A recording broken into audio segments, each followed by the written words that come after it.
All right. Good morning, fight fans, movie fans, and fight movie fans. Thinker St. James here alongside my good friend Chase Parton. This is a special engagement of MMA on Film to talk about the newly released film Beast, now in theaters. Chase, how are you? I am very good. Obviously, you guys know we saw the movie yesterday. I can't speak for Thinker, but I tell you guys, I worked the whole shift, got off work, went to the wrong theater, and then thankfully they still had the showing going. It's funny. Actually, I'll tell the quick story because it is funny. I was like, man, I know exactly which theater this is. I was looking at one, and then I just remembered that I don't fucking work at this place that I used to like 6 years ago. So I ended up going to the wrong theater, and I'm like, wait a minute, this is not where I fucking Googled. Like, am I stupid? So I'm looking at the website really quick because it's 9:22, and I'm supposed to be there at 9:30. I'm like, okay, I could make it, before previews, but let's just check this theater. And what do you know? They had the movie going, so I just went in at the exact same time. Serendipity. It worked out perfectly. Awesome. Well, yes. No, I went to the correct theater, saw the correct showing. And yeah, I mean, both of us ended up seeing this film. I guess today is technically opening day. You can see April 10th on the poster there. It is April 10th today. Um, yeah, so I mean, we wanted to come on and give our thoughts about this. Chase, walk it through how you'd like to go about breaking this thing down, since it's a little bit of a different style for us. I mean, we obviously got to do up front. We got to just bust out a spoiler free edition for everybody. Correct. So we'll Yeah. go ahead and do that real quick. A few things that we will touch on. We'll make a hard stopping point. Just so everybody knows that spoiler free, and then later we'll do the spoiler edition kind of deal. So if you want to get into the spoiler free stuff, we can. Unless there's anything else you want to touch on real quick. No, I guess the only thing that I would say about my theater experience was that the coming into it, it was funny to me because we just briefly before the stream started, we're talking about who is the actual audience for this film. Is it going to be mostly fight people? Is it mostly the average civilian, so to speak, the average moviegoer, or a combination of the two? And I would assume that they would like it to be as broad as possible and a combination of the two.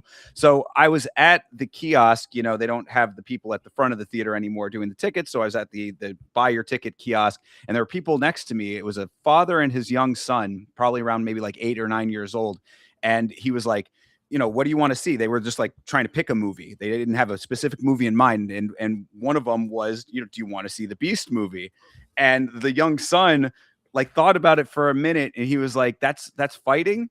And the dad was like, yeah, it's like the MMA, it kind of gave him a basic understanding of it. And the kid was just like, nah, I don't think so. So I don't know if maybe that age range is a little too young for it, but I don't know if necessarily it would have been the worst. I mean, it is an R-rated film, so yeah, maybe that's a little bit too, maybe there were a little bit too extreme elements to it for that age range specifically. But for I would say adolescence, this is not necessarily the worst movie. If you're going to, if you are a parent okay with taking your kid to an R-rated movie, you certainly could do worse than this, I would think.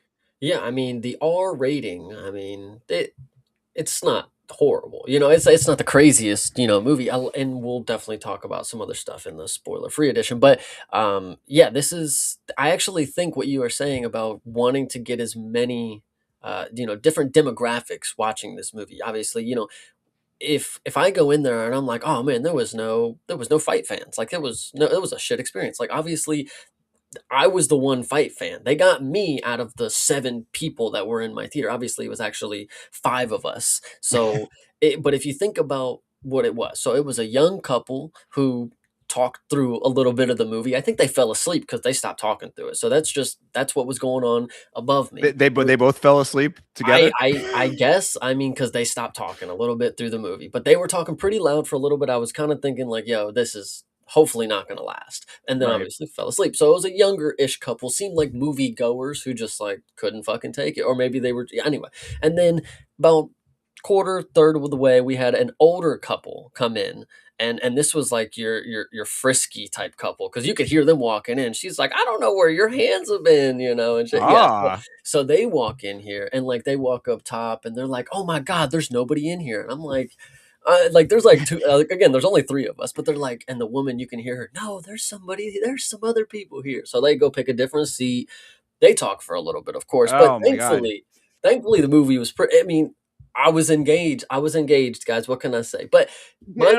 experience, the demographic was broad. Let me say that for the five of us. Sure, and I mean, what I was gonna say is that like things like that are why people don't want to go to movie theaters anymore. And I'm glad that you made me think of this though, because when I was there, I was remembering I do like seeing a movie in the movie theaters. I thought the same thing during the Smashing Machine when we went to do the Smashing Machine. I was like, there is a definite value and an entertainment and enjoyment factor when you see a movie in the theater that I think is definitely lost at home. I think that everybody knows that to be the truth. But then things like that are why people don't want to do it anymore. So, lady, shut the fuck up. Like, it just bothers me. Anyway, but yeah, so I had about I think 10 people in my theater, which I thought was pretty good for an opening night at this Could have had type of 12 movie. with the father and son. True. Yes, that is a very good point. They decided elsewhere. I think they ended up at Mario Galaxy. But so yeah, I thought it was a decent turnout for this type of movie. All the dynamics as we know them to be certainly was, I think, even better than the Smashing Machine, which was surprising to me. But that being said, I think I saw this one at a more prime time. I saw this at 6:50, so that's like about as prime time as you get for the movie going public, I would think. Anyway, aside from movie experience outside of the film, I guess we should start talking a little bit about this actual movie beast. So, basically, the story of this film is kind of a down and out fighter who gets drawn back into the fight world and has to navigate all of the circumstances of being a little bit past his prime, a little bit older, and the family dynamics of having a sibling who complicates his journey in the fight world, and then all of the family and things like that as well, right? I mean, that's the basic story here. Well, I mean, for the spoiler-free guys out there, what I would say about the story is what actually happens, what you need to know about it going into it is it's not as basic as you would think. I mean, there are some decent elements that make you think like, "Oh, this isn't your regular kind of action hero story kind of deal." It is in a sense. They have a lot of the same touching points, but they do have like they veer off and have a different kind of set of circumstances. I mean, some things come out of left field, but it is actually an entertaining set of narratives that are going on here. I actually really enjoyed a lot of it. Not to say that the cast put on a crazy amount of entertainment for me. I mean, I thought a lot of them were lacking a little bit. This was not my favorite. They weren't acting their asses off, is what I'm going to say here. Hmm. So Well, yeah. So, okay, I'll touch on both of those points. Point one of the twists and turns of the story, so to speak, or the uniqueness of the story, as far as like what your standard MMA film story is versus what this is. I did think that they put a couple of unique spins on it, things that made it a little bit more interesting than a down the line exact story that you would be expecting.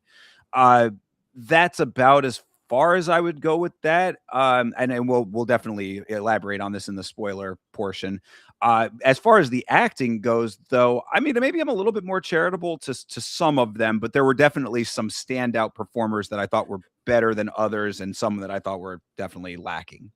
that is definitely the point to have, and also the thing that I'll note about the cast, and this is again for everybody who's out there wanting to go see this experience. If you are a big Russell Crowe fan and you are going to see this to see his Academy Award winning performance where he's the coach of the fighter who comes back into the game, that's just not what you're gonna get.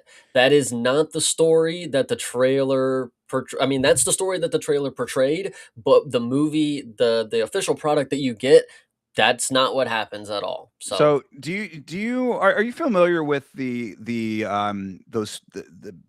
films that Bruce Willis was doing where, like, they basically were bringing him in and, like, they had him with the earpiece and it was, like, very limited in the acting that he was doing? That, Bruce Willis, of course, going through some health problems and whatnot, but they were still trying to kinda, like, get him in films. Um, they accommodating. Exactly, yeah, they were very accommodating, to what, the roles were that he was being put into. I'm not saying that Russell Crowe is anywhere in the same circumstances, but the dynamics of how he was used in this film feel somewhat similar to that. You know what I mean? Where it's like he's slightly separated from the primary story elements, I would say is pretty fair, right? Yeah, I mean, he's on the picture and he's one of the 3 names at the top, but he is by far maybe the 7th cast member down on screen time. I mean, he doesn't really have that big of a narrative at the end of the day. I mean, we'll talk about it, but he's just there to bring in some dough here. You know, that's really what it is. They used his face to make more money and they gave him money for it. So That yeah, quite legitimately. I thought that it was interesting, of course, one championship, obviously, you cannot we can't extract that from this. One championship is a co-producer, a partner on this film, and it is very apparent that they are involved in this film throughout all of it. But the reason I brought that up was because I thought it was interesting.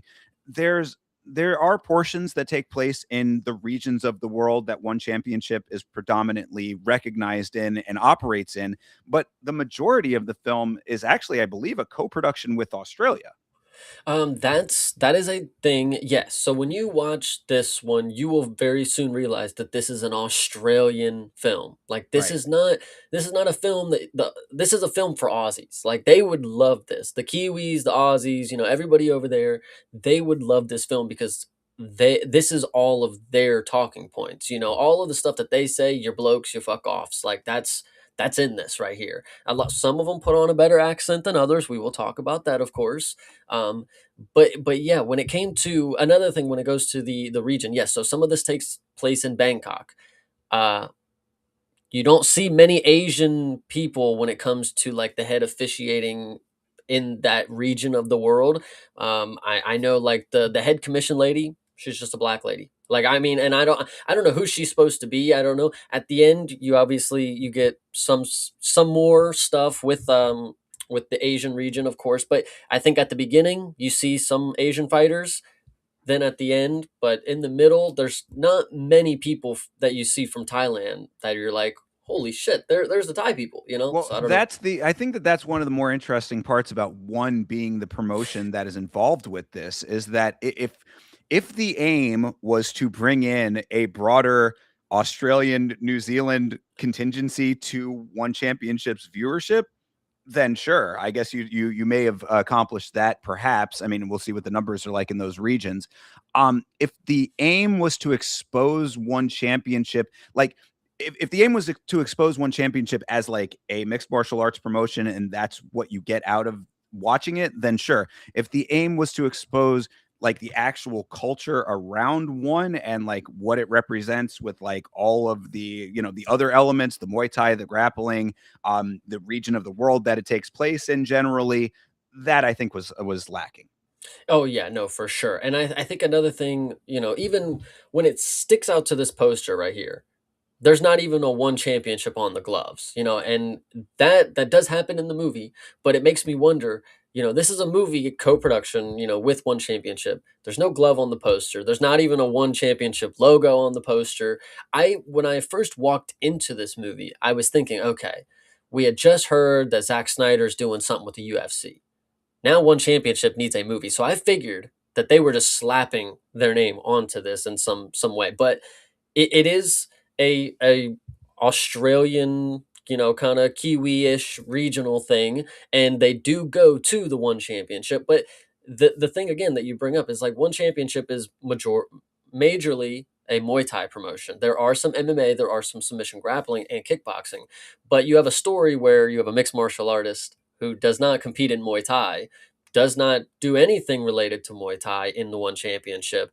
But why is one championship the one bringing up the mixed martial artists in the movie? It just feels so many things are just not connected here. Am I the? I don't know.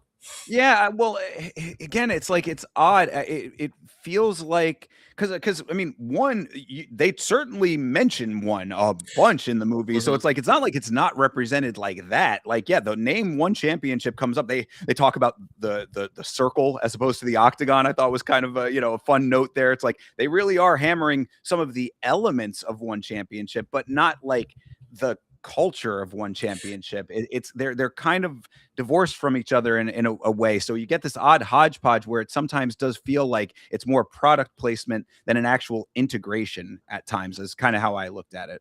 Yeah, yeah. I just there was one shot specifically in the trailer where they did an aerial shot of Thailand, and you could see like the big statue or whatever, that the huge statue, like it's like Yeah. a building size. And I was waiting for that to come around in the story, like what's this aerial shot gonna introduce? Just random shot of them just being in like a boardroom or something in Thailand, and then they just fly somewhere else. Like it really, it's an interesting set of circumstances, and I think having one be in the movie and then there's different things that go along with the movie. It's not just a fighter that wants to get into one championship and get the belt. Like that's not the entirety of the story. So I think for that sake, there's more to go see than just, oh, it's a fighter who wants to reclaim gold. Like it's more than that, really. Oh, well, sure. Yeah. I mean, as most MMA films are, I would say. I mean, like it's hard to say it without getting into the spoilers. So I really kind of want to get into like Hmm. the spoiler territory a little bit, like quicker than later because it helps with like describing all of this stuff. But Yes. what I would say is that we watch a lot of MMA films on MMA on film, obviously, and like I would say that like there are distinct elements that you can probably pull out of a couple of different ones and combine them to make some of what you see here. But like that's kind of to be expected to an extent. This does a decent job of turning certain elements on its ear, but then other elements are very down the line. So it's Yeah. like you get a little bit of both, and then it kind of configures itself into a story that I guess is kind of subjective as to how satisfying that is to the average viewer versus how satisfying it is to people like us who have seen many of these types of films. Yeah, 100%. But I agree with you. I think that is maybe all the things that I could say without getting too far into the story here. So if you would like, we could go ahead and get into our spoiler edition. I would love to because I think that there's so much that I'm like holding back on with this spoiler free stuff. So, yes, people, this is going to be your final warning for spoilers from here on out. So, three, two, one, spoilers start now. All right, let's get into the actual nuts and bolts of this thing. Um, Yes, we can start at the top of the movie, right? Because there's sure. things that I want to talk about from jump, you know. Yeah, yeah, most So definitely. you go ahead and start us. Go ahead. Well, so I thought that this film started off like it actually almost baited and switched to an extent because I was like the first shots that you get in this where it's the main guy here and Russell Crowe and they're backstage at a one fight and he's hyping him up.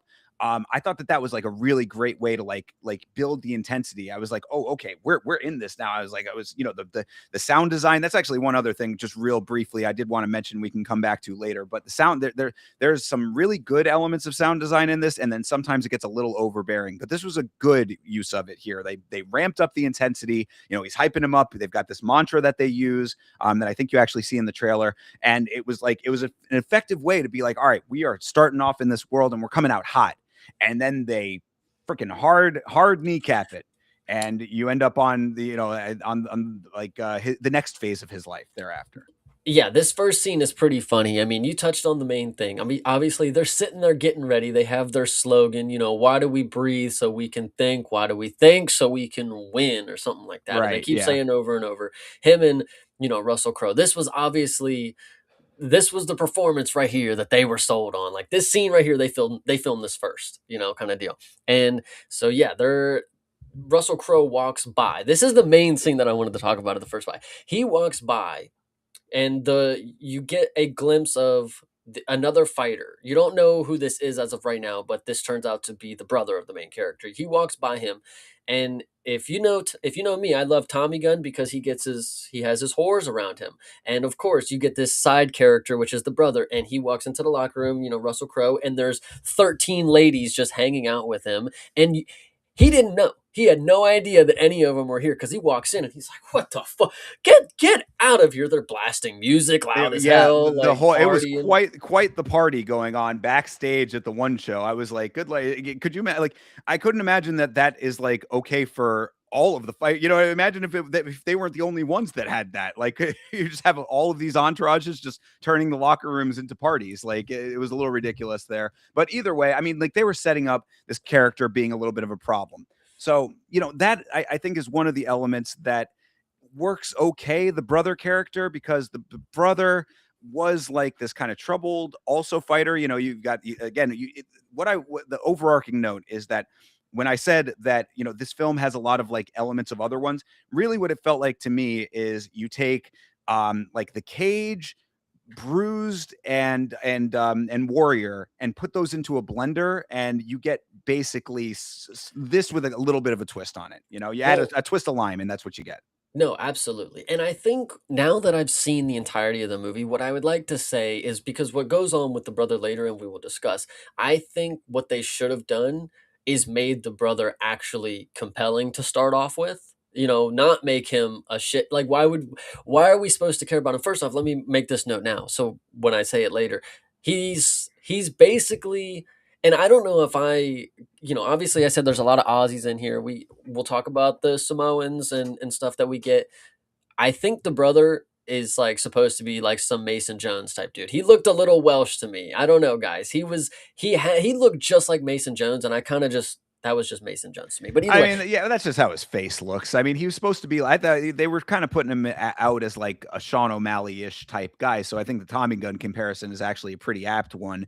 Because they're like he's got the hair. He's got like pink hair and tattoos and stuff like that. So he's trying to be a character to sell himself, which I thought was a decent element there. But you are right, slightly one-dimensional character as far as like him being a little bit of a shit. But then later on, he does get a little bit more depth, but they kind of kneecap that too. Right when they're starting to give him a little bit more depth, they sort of just pull him away from the story. yeah, no, absolutely. And I since Thinker brought up his pink hair, we'll talk about this later. This character, if you guys didn't know, they took inspiration from Curtis Campbell because he is the Pink Panther in this movie. I don't know if Thinker caught on to this, but we will talk about it more later. So Sure. there's your little foreshadow. But this intro scene was pretty funny because Russell Crowe starts giving him shit, and then he goes on about his stuff. He scoffs at him like, "Oh, you kicked my whores out," basically, and he leaves. And then our main character, walks out. He's ready to go to the fight. And then we get a cut to a fucking ship or a fishing vessel or some shit like this. Well, that's the thing, is that you get this hard shift, and like I was okay with it at that moment. Like it did feel like a tonal shift on purpose, so I'm like, okay, obviously they've got a plan here. We're going on to the next thing, like whatever. Like, I'm rolling through with it. But then, like, now thinking about it after seeing the entire movie, I was like, I didn't feel like we got enough of those like grandiose elements in this film, that like a tonal shift like that was necessarily the right move, based on the fact that there's not a ton of fighting in this fighting movie. Yes, we should have said that in the spoiler-free edition, but True. Yeah. that should have came, guys. There's not much fighting going on in this movie, inside the cage, outside the cage, and even anything that's in between kind of deal. There's not many even stand-offs kind of deal. There's maybe we're gonna get to one here in this shipping kind of scenes kind of deal, but yeah, there's not much fighting going on. So I'm glad you brought that up. Yeah, really. I mean, like, there's only I think there are 3 instances of actual fighting in the film, which I know Yeah. is crazy. Like, I mean, aside from training, where like actual fights. So like, yeah, it's not a packed film in that regard when it comes to the actual fighting. I will say that I thought that the fight scenes were well choreographed. As far as like, we always go over films like as a film and as an MMA film. I did think that the MMA elements of the fighting were some of the better MMA portrayals that we've seen, but you have to also keep it in perspective of like film versions of it because it's very choreographed on top of like doing moves that you like, recognizable moves and defenses and things like that were all there, but they're doing it at like 3x speed. So it's like, you're just going transition and transition, transition, transition. It's like, okay, this is a lot. There's a lot Yeah. going on, even though it does look like decent for what it's trying to portray. Yeah, we will definitely get into what I have to say about the fight scenes, but Uh I'll wait till we get to that specific part because there's people and that we haven't got to yet. But sure, anyway, yeah. so we're on the shipping vessel, and it's him. And the reason they have this scene and they instantly want to set up that we're supposed to, later on you realize that the character that we're about to meet is going to be more pivotal than you realize, kind of deal. He's working alongside the oaf character. This is your giant goofball. I mean, has no thoughts in his brain, kind of deal. I mean, he's breaking things that, either way. So they come back to the shore, and the captain gives them their money. He gives our main character 400, and he gives the oaf 200. You broke the net the other day, so I had to take it out your thing. And this is where you see that our main character is the nice guy, because he stands up for him like, yo, that wasn't his fault, it broke. And then, he obviously doesn't get anything out of it. So the boss walks off, and he gives half of his money so they get 300 apiece is basically what they split it off as. Right. So Yeah. He gives them the hundred to make it even between the two of them. Yeah. And the big guy is like the little John to our Robin Hood, so to speak. Here, he's a big kind of lovable guy, but sort of simple. Yeah, and we're establishing that this dude is our main character is like the good guy here. Which I thought was fine. It again, like there's a lot of like elements that don't necessarily I mean, I guess that they're just sort of they happen in the world, but they don't have like a lot of greater significance. Like really, I guess what we're trying to see is that, oh, he's been on this boat and they're not making a lot of money on this boat. So it establishes that he's a little bit down on his luck. We get home after that and he meets the wife, or we meet the wife and the child there.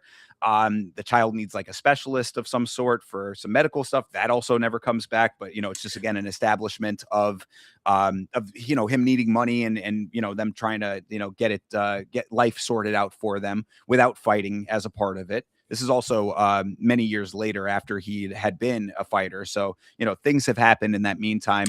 The 10 wife, years later, yeah, specifically. exactly, is a decent amount of time. So like I thought the wife was possibly the weakest character in this film to me. I thought that like I no okay. What I will say is that there are low key people, right? There are people who don't emote a whole hell of a lot just as their natural defaults, right? If you're going to play a character like that, you have to be a very good actor on top of it. Because that's the only two things that I could say as far as this person goes, this actress is either she's intentionally being very low key, and that's you need to have like an even more subtle performance to match that level of energy because you're not emoting a ton, or you have to actually like kind of go out of your way to be a little bit more emotive, which she was not doing. So I don't know which one of those it was, but either one of those were not equaling up to a very satisfying character with her. I'm glad you brought her up so early because yeah, so we meet her and you instantly can see she's just not even there. Like she's just, going through the motions. As a character who's playing the mom kind of deal of a child who you're supposed to it's like you're supposed to have like a special needs kind of connection, I believe. That's what I was getting from With the the daughter, yeah, that's what I was getting from it. I mean, she didn't really seem like special needs in I that mean, but way. it's a spectrum type of thing. That's what I Yeah, was reading from it. okay. I didn't really pick up on that necessarily. I mean, granted, they did say Do you she think it needed was like a medical thing? Is that how you read it? yeah, Like, that's how read well, it. I we mean, didn't see no hospitals with her, or like well, she that's wasn't my ever. point. Is that they never really did anything with it. So it's like I thought that she seemed like kind of just a normal kid to me. And like Well, either way, that's what I read it as. I would have think if they were trying to sell like a medical thing, like we would have seen a doctor talk to him or something like, "Hey, here's a medical bill" or something. Like I think it was like we need to send them to like a special school kind of deal. That's what I was reading it as, like a specialist, like to help with behavioral special, like okay, I mean, well, fair enough. Then either way, then I guess the answer is that if they didn't like give enough of an impression one way or another, kind of lacking in that regard, don't you True. think? Yeah, actually, leaving it up to interpretation is Right. basically what they left for us. But yeah, so we meet the household. The wife is what you'll soon to find out that one of the worst characters here. She's not one. Her character's kind of unbearable. She doesn't flip flop, but she acts one way and then she'll say another thing, which is kind of annoying. Um, Well, yeah, I mean, like, I think that that was an okay like progression because basically she started, with tropes in MMA on film. Like, I definitely want to like go at some point and like put together a list of all of like the tropes that we see commonly in these films because they come up so often. But she's of the trope to begin with, at least, of the "I don't want you to fight" wife. That's a very normal one, or the spouse. I don't want you to fight spouse because she that don't what. I was gonna say that's not what they were reading it as at first, because she was supposed to not even know about his past because he says that, because what you'll soon find out is in the 10-year gap, our character had been in prison, Right, and we then eventually find that out. Yeah. yeah, so and he alludes like he had been hiding that. This is how I read it, at least. She was not supposed to know majority of his backstory. He had been very good at hiding that portion of his Oh, see, life. I didn't get I thought it was that she knew it, but she was like that you've left that behind you now kind of thing. You know what I mean? And Like she's aware of it, but it's like, okay, that's in the past. yeah, I get that portion of it too, but the way she acts and like how she's dumbfounded that he wants to be a fighter. Like that's the way that it's portrayed a little later. So you are right, like how would she not know? But Well, we've and watched also because movies. but the brother is still fighting too, so she's got to have like some frame of reference True, for you are right. I was wondering a little later, like how was she so amazed that he wanted to do this? But we'll get into it, of course. So the wife, I did not like her performance, unfortunately. But yeah, same. it is what it is. So yeah, we find out that he needs money, and before the scene, you find out that he'd give up his money for his family to a random guy that he works with, kind of deal. So compelling to some, yes, but when you think about it, it's like, damn, dude, you got a family for your own. You just gave up $100 fucking, I mean, Like, well, guess the idea also is that it's like it's only $100 in like the grand scheme of things because they I mean, $400 total is not going to be enough for wife, kid, husband, and then what we will find out to be another child on the way. yes, yeah, absolutely. So that's a good one, and yeah, I think that's maybe the last thing I have on this scene. Yeah, Um, well, because then we end up getting into the portion where we find out that the brother is also a fighter and that he's fighting currently still. And yes, this was one of the most, this part of the movie, like as far as the MMA portion of things go, was kind of, embarrassing is not the right word. I don't want to like because that's a little bit of a loaded word and a bit too strong. But like, so basically, what the scene is that the main character is like I guess in the basement and he's hitting the heavy bag and he's watching his brother fight on TV in one, and his brother just gets fucking annihilated. I mean, like this was just an annihilation performance. And then we're supposed to throughout later in this film kind of acknowledge that the brother is like a good fighter, and it was like you did not portray him as a good fighter here. And this is the only fighting that we ever see him do aside from what we, in an in-person fight that like up until this point, I guess is a better way to say it. Up until that point, we never seen the brother fight. This is our first exposure to him fighting, and he gets obliterated. yeah, no, and it's not just obliterated. It's a crucial point to the story that he knocks him down. The fight is called off, and he lands a late shot. True. Now, Yeah, yeah, that is crucial. what you need to know is that when you watch this as a fight fan, I mean, that wasn't no late shot at all. The ref did not step in. The ref did not even touch, bro. I mean, And they said that too. They said they were like, "Oh, the referee was stopping the fight and he hit him." I was like, "What? Where was that?" I mean, like, yeah, yeah, the poor portrayal of that for sure. Because yeah, he does go for a shot at the very end, but like it didn't line up with what they were trying to portray it as. But that is a crucial point to the whole rest of the story. So you'd think that they would have made that a little bit more apparent as to what they were trying to get across. I totally can understand though, as somebody who's a casual viewer, when you hear the bell, that's the end of the fight. They don't know that, oh, the ref has to actually like, get in there or they will keep hitting him kind of deal. It's in a sense, like you would believe, like, oh, when they hear the bell, the fighter would stop. But that's not how a late stoppage actually works. We see them all the time. The ref has to like pull these people off of them, kind of deal. And we just did not get to see that portrayal of it. It was a more casual viewing experience portrayal, I would say. Yeah, well, I mean, like, in theory, the fighter should hear like the clapper and know that the round is coming to an end at some point. But yeah, I mean, like if they end up going past the bell, I mean, like it's one of those gray areas. I would say, right? I mean, like there are times where it's like, if it is a late hit, it's if it's an unintentional late hit, whatever. We what they're trying to do is set up the other guy as sort of a scumbag fighter. Yes. But like I don't think that it necessarily was like the best way to achieve that in a short period of time. Through what they're trying to get across, because really all it made it look like was that the brother was not a great fighter. That's how I read it. True. And if you want to know how bad of a fighter he is, I mean, talk about getting sent to the hospital because I mean, he got sent to a coma, guys. This is instantly how crazy it gets for the brother. I mean, he gets beat so bad with a late hit. And that's what you're supposed to believe is like the late hit is what sent him into a coma. It's not the competition itself. It's not him being so bad and taking so many unnecessary blows. It is the late hit. It's the Well, scummy move that put him into the coma. and that's a great point too, because I thought initially when we're seeing that hit happen, that late hit or whatever, I thought that they were setting it up as a back of the head shot. And had that been the case, then coma may have made sense. You hit him in the base of the spine, maybe that tracks in that regard. But they frame it as the late hit and go forward with that. And then you're exactly right. It becomes now the late hit was the thing.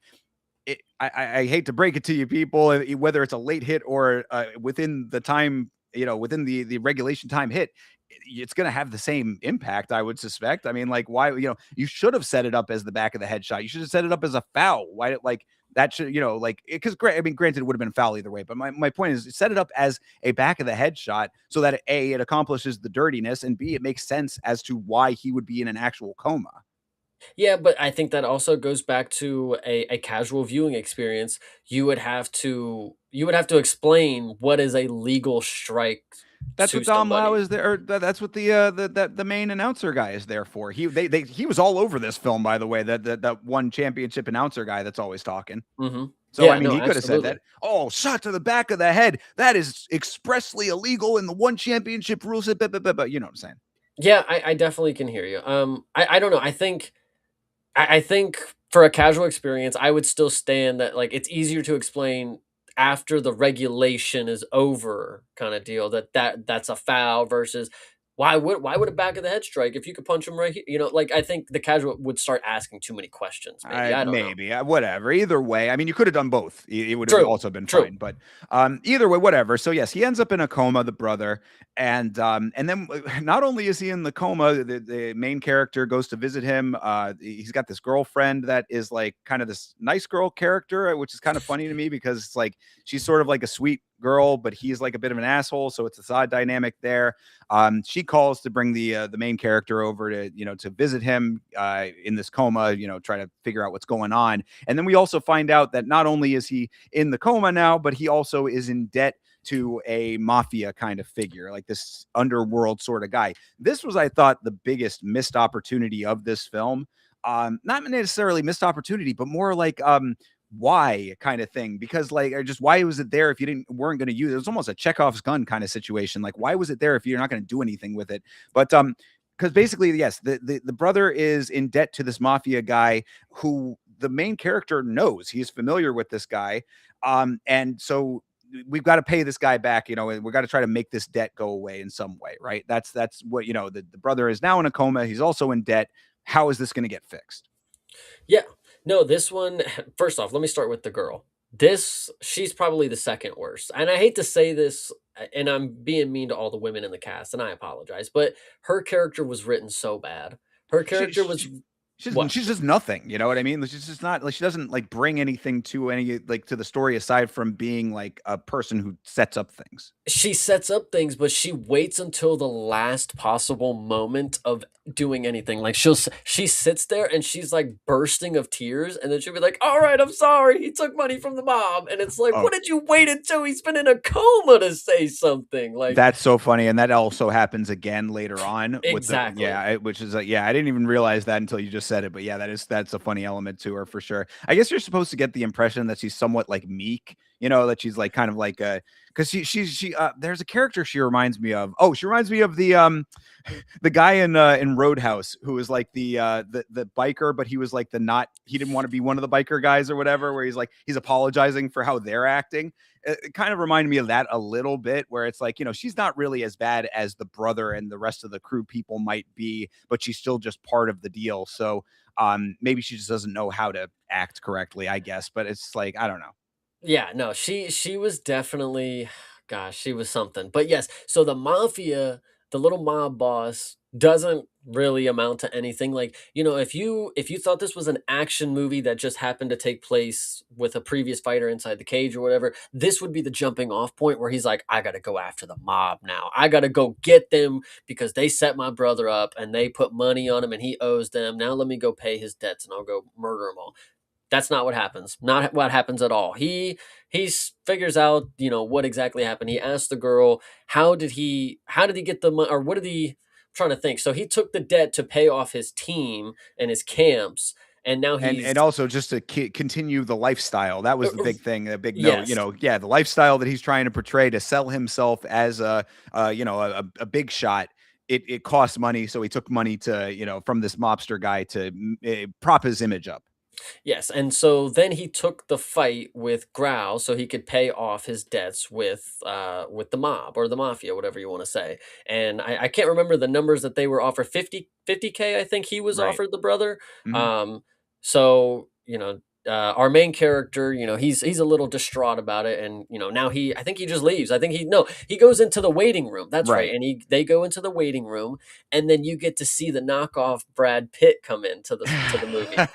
Yeah, this is the Hemsworth here is the third Hemsworth. I don't know if you knew there were three of them, but this is the third one. This is Luke Hemsworth is the manager of the guy who the brother was fighting, who is set up as a rival to not only the brother but to both of them, because we Yes. will find out that that the main character fought and beat this guy very quickly in the past, and 6 then now seconds. 6 seconds, quickest knockout in one championship history. They've made a big point to mention.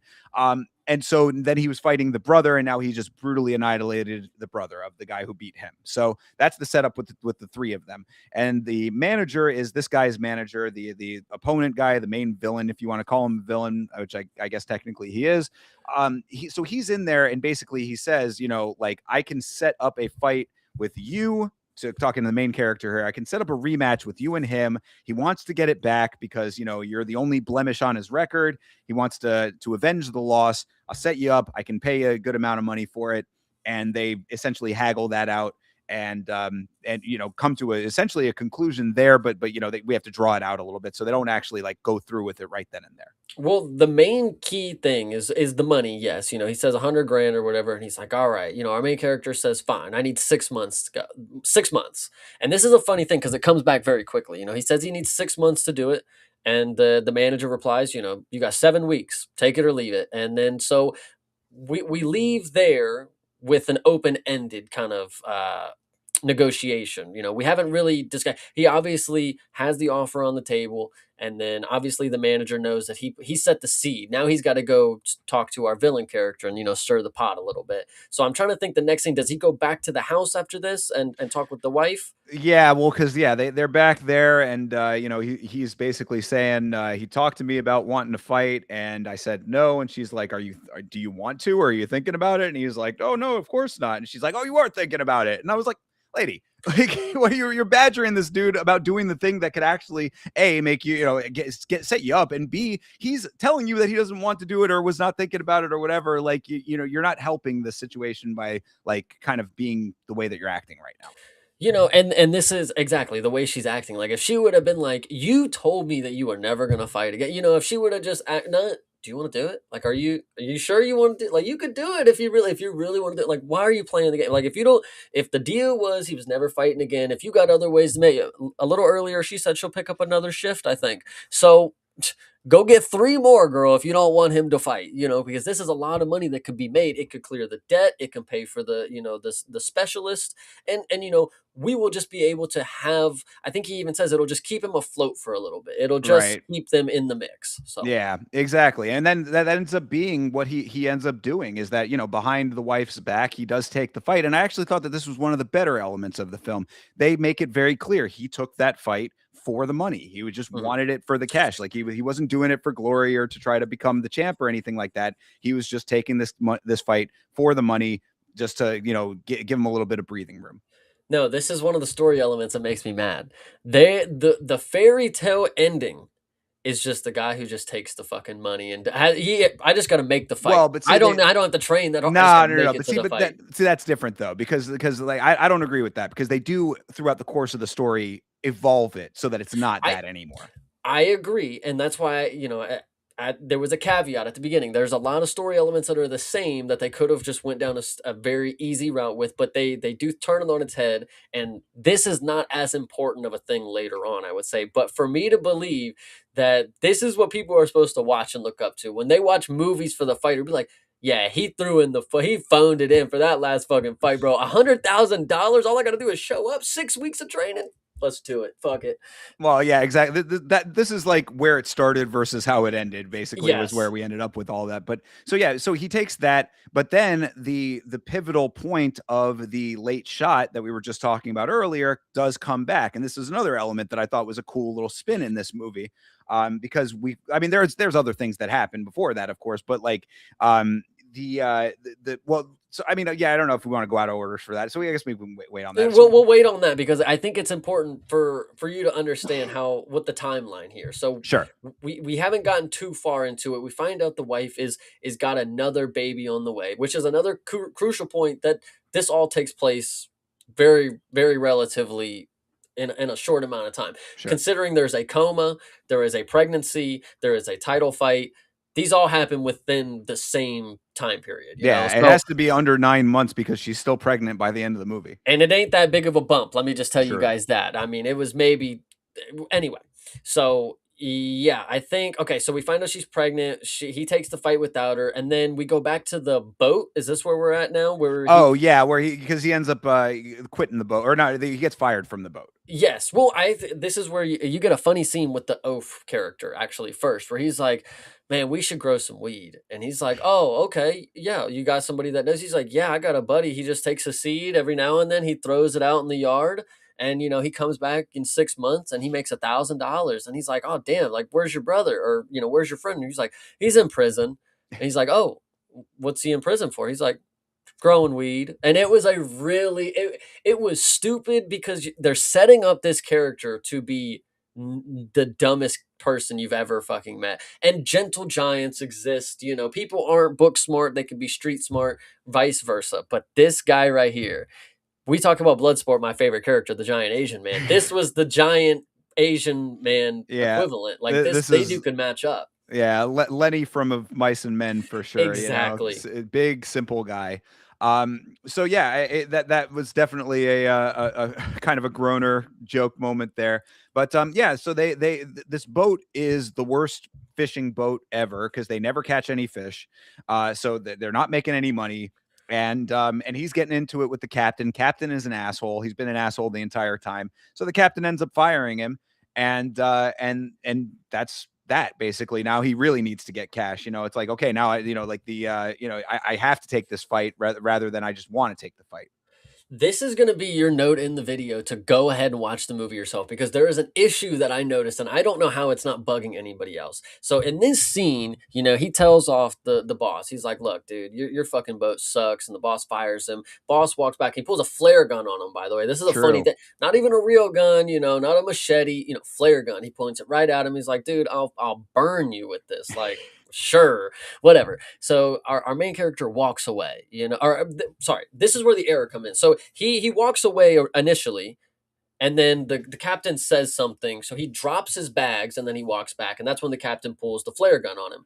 Well, when our main character walks away because he gets bitched by a smoldering rock or whatever they shoot out of them things, he walks away and his bags are just up on the fucking dock. Like they're just like nowhere near him. I I'm did like, notice that too. Actually, that's funny that you mentioned that. I did he throw them up there? Like I don't know if we were supposed to imply that he just like grabbed him and threw him. Like yeah, you fucking pussy. You know, I don't know what he was doing, but he had to walk up to a different area where his truck was, and his bags were just by the truck now. Like I don't know how they got from dropping them by his side all the way up to a different area, but that was just an interesting portion that happened right there. Yeah, yeah, a little continuity error or whatever.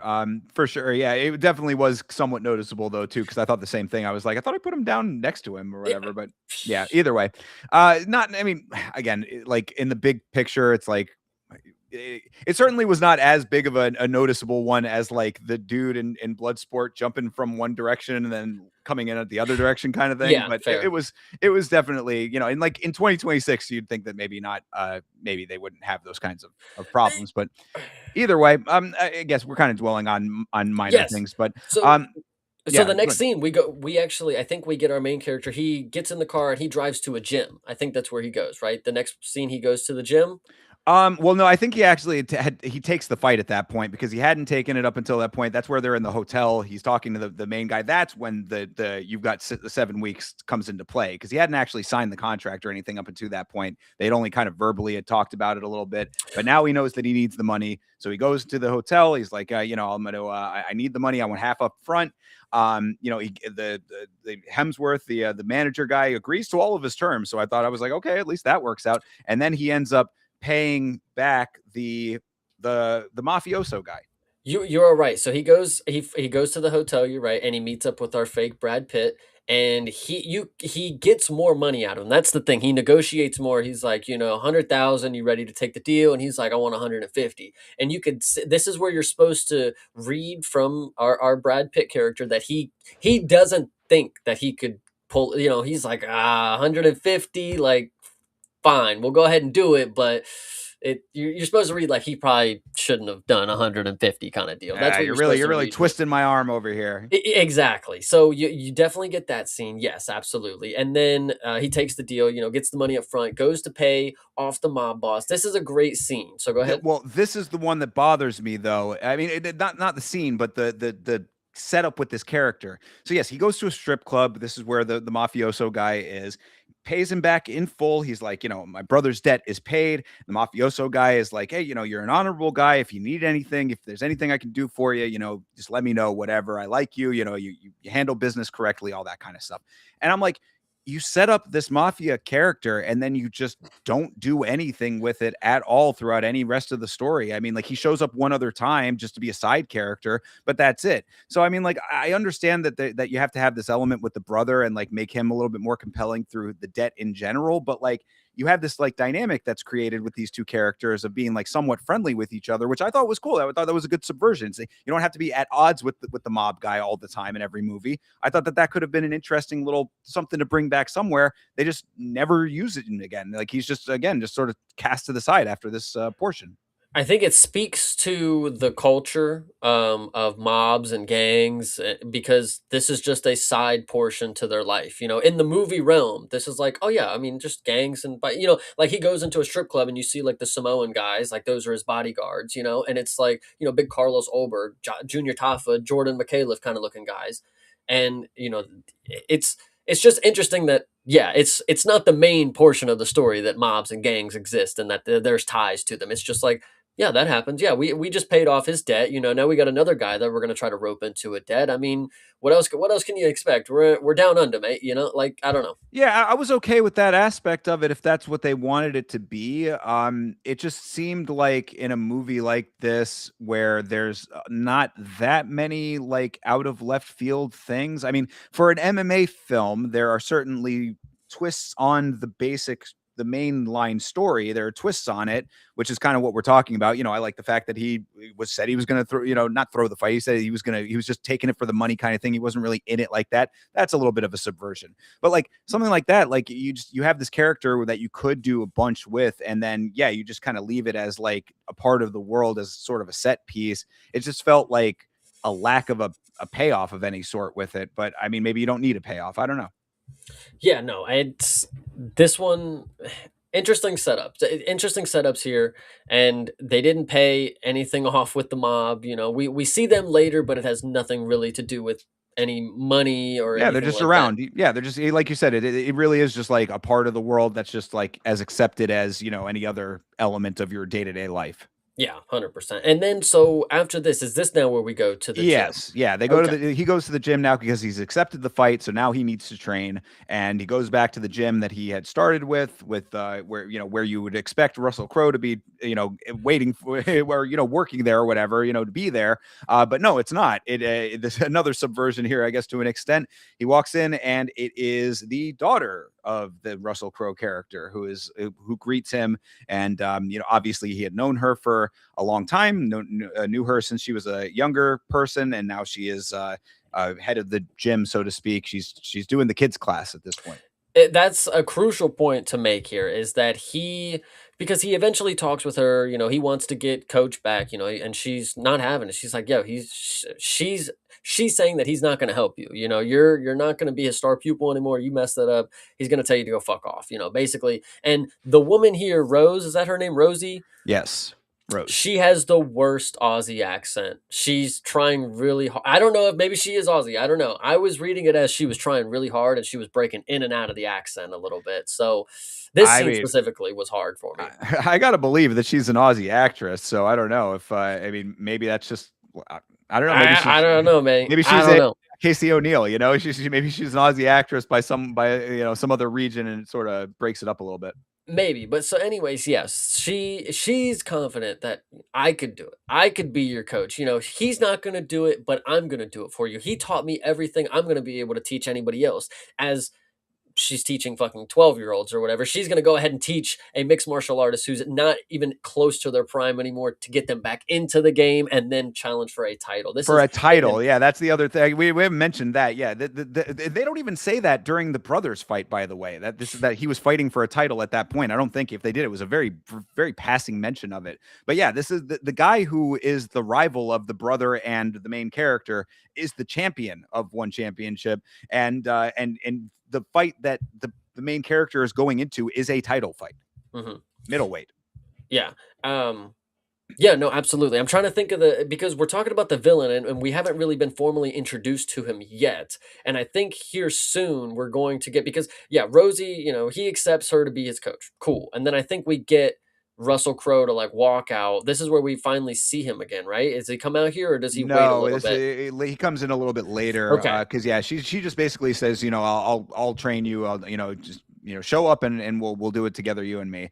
And but no, we do get a brief introduction to the On the villain character podcast. on the podcast. Yeah, Yes. exactly. Which I thought was decent there. As far as MMA films, like it was in 2026 terms, it was nice to see like the internet culture being represented because it is so like the fan culture is so much just online and like in podcasts and YouTube channels and things like that like that was the right way to do it. Like if he was going to have some kind of exposure to the outside world, that would be where it would be. This character, the villain, and this goes back to the cage as well. I think the villain in the cage was one of the better ones, and I think he did a really good job. I think the villain here. So we learn his name is I don't know if we even learned it yet, but his name is Xavier Grau, and on the podcast, he's chilling with it. I at first was thinking like, oh, this is gonna be our Ariel character, but like, no, this is just like supposed to be some random podcaster that just got an interview with a guy because nobody wants to interview some guy who's a dirty fighter kind of deal. So he's interviewing. He's like, man, everybody's wondering about that late shot, man. What was that about? And then the way that they treat the villain, and I think this is one of the better movie villains that I think we've had in a while. I think, to be fair, I don't know if you feel the same way. This dude was I've never seen him before, by the way. Is it Daniel McPherson? Is he or is that No, the main that's character? the main character. So Yeah, I don't whoever the remember what villain his is, name is. Yeah. he was good. Like he was obviously portraying a fighter who was also evolved in life. You know, he's not a young fighter, he's not a young guy, but he definitely had like the arrogance down. Like the way the camera was panning in on him, like the facial expressions that he had, and the music that would play, like how it would drop when he was ready to like say his, you know, his lines or whatever, was really good. You know, he's talking about how it wasn't a late hit, that's fine. But then they ask him, you know, what do you think about getting, you know, I hear you're getting a rematch with the guy who beat you in 6 seconds or whatever. Does that ever linger around in your mind? And then like you can see he's like not taking it well. Like I think they did such good stuff with the villain here. So go ahead, let me hear your opinion. Yeah, I mean, I didn't like hate the villain character, like as far as like the portrayal goes or anything like that. I thought that it was interesting that they made him so dead set on like targeting. He almost had like an Alex Pereira, Israel Adesanya kind of thing going on with this family, with the brother and the brother. So like, you know, the two of them. So I mean, like you know, the main character and the brother are like the rivals of this guy, basically. So it's just like he kind of has like this like determination to have wins over both of them.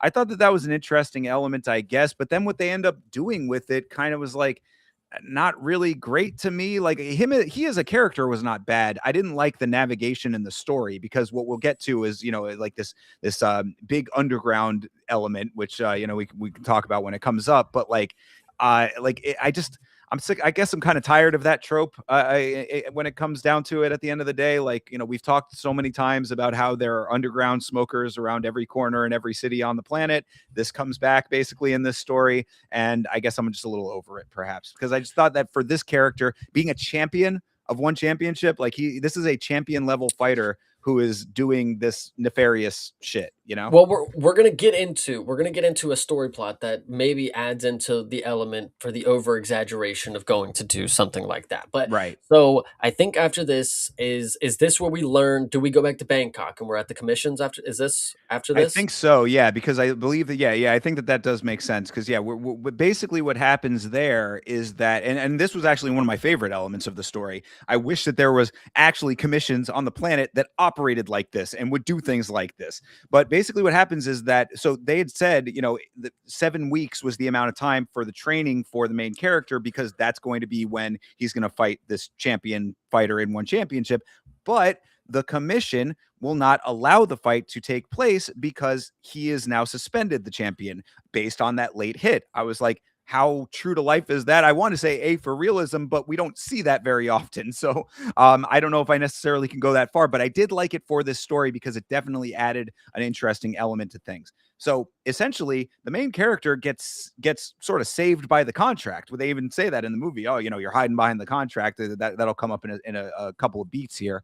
But that's essentially what happens is that because he is now not cleared to fight, he's essentially suspended. This fight that they have that had been set up contractually cannot take place. Yeah, and this is a really good scene. Again, I think this is part where the villain I think shines because the shot that they have. So after he finds out that he can't fight, you know, he's like, "They're you're suspended, dude. You're not gonna fight."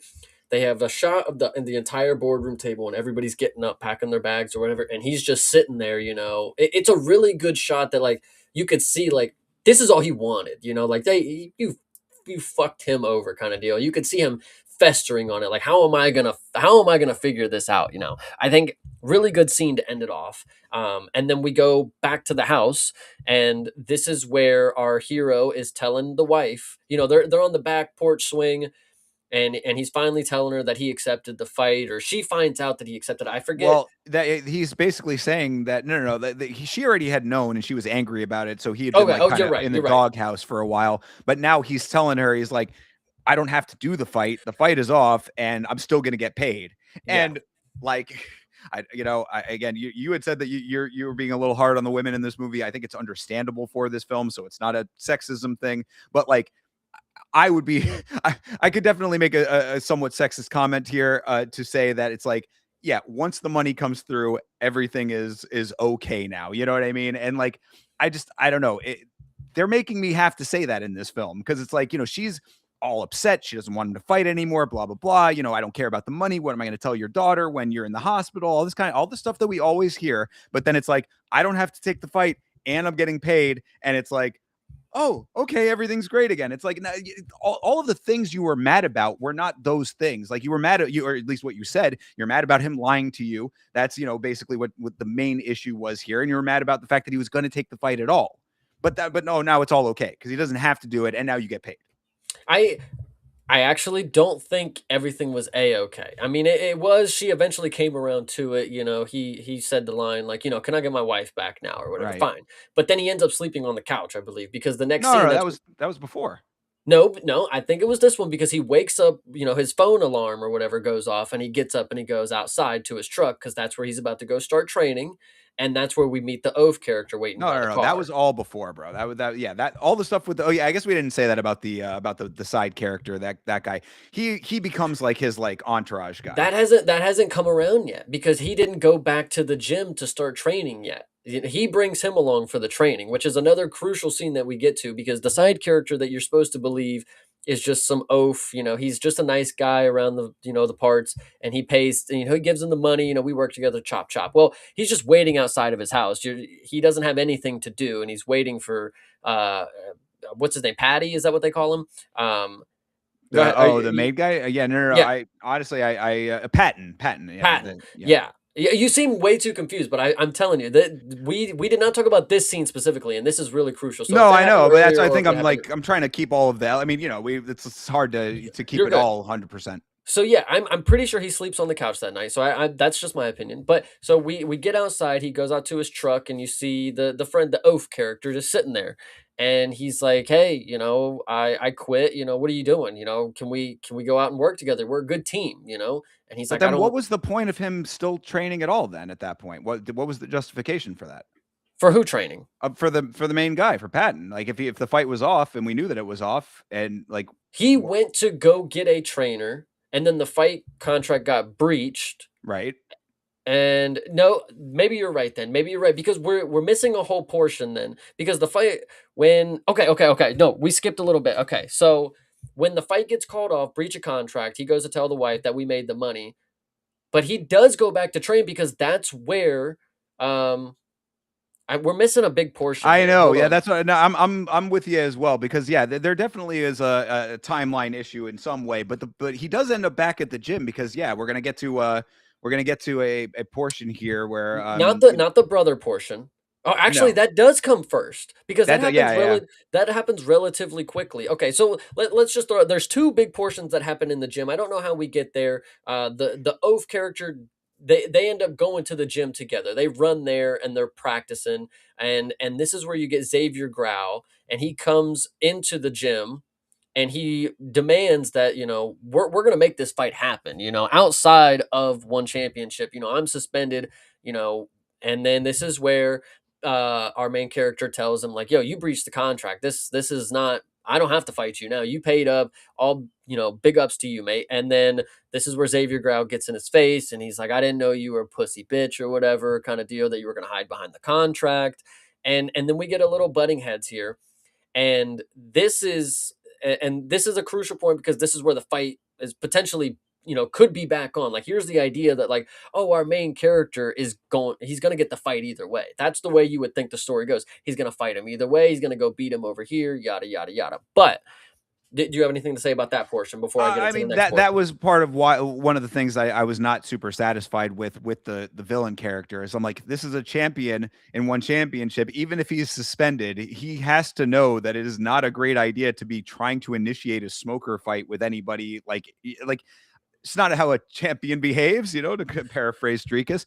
But yeah, I mean, that was a little annoying, I guess, whatever. And then the other thing that you were kind of getting at was the brother relationship, because the brother does get out of the coma at some point Yes. in all of this. And he goes to the Relatively gym. quickly, by the way. It's very quickly, it feels very quick for somebody to just get into a coma and come out of a coma. Let me say Yeah, it this that was way. a very brief coma. But so yeah, he gets out of it and then he comes back and is not at all grateful for the help from the brother because the brother, I guess, had abandoned him at one point. And we're gonna find out eventually, like, what this main character, why everybody is like mad at him, including the Russell Crowe character and all of that. But yeah, the brother is not happy about him paying off the debt. And one thing I thought was interesting, and I thought it kind of was a cool note for this film, was like the idea of whose fight it is, like, because the brother comes in and says, that's my fight, like, That you're taking my fight away from me. That's what I like about it too, because when the brother enters the scene, it's actually a pretty slick intro. He kind of like he hits like a little whistle, like a villain whistle, and like the doors open and he gets out the truck because you don't even know who it is. You're like, oh, the villain. He's coming to the gym. Like he's getting his fight. Like I think it was after he, said he wanted to do it, outside of the organization. I think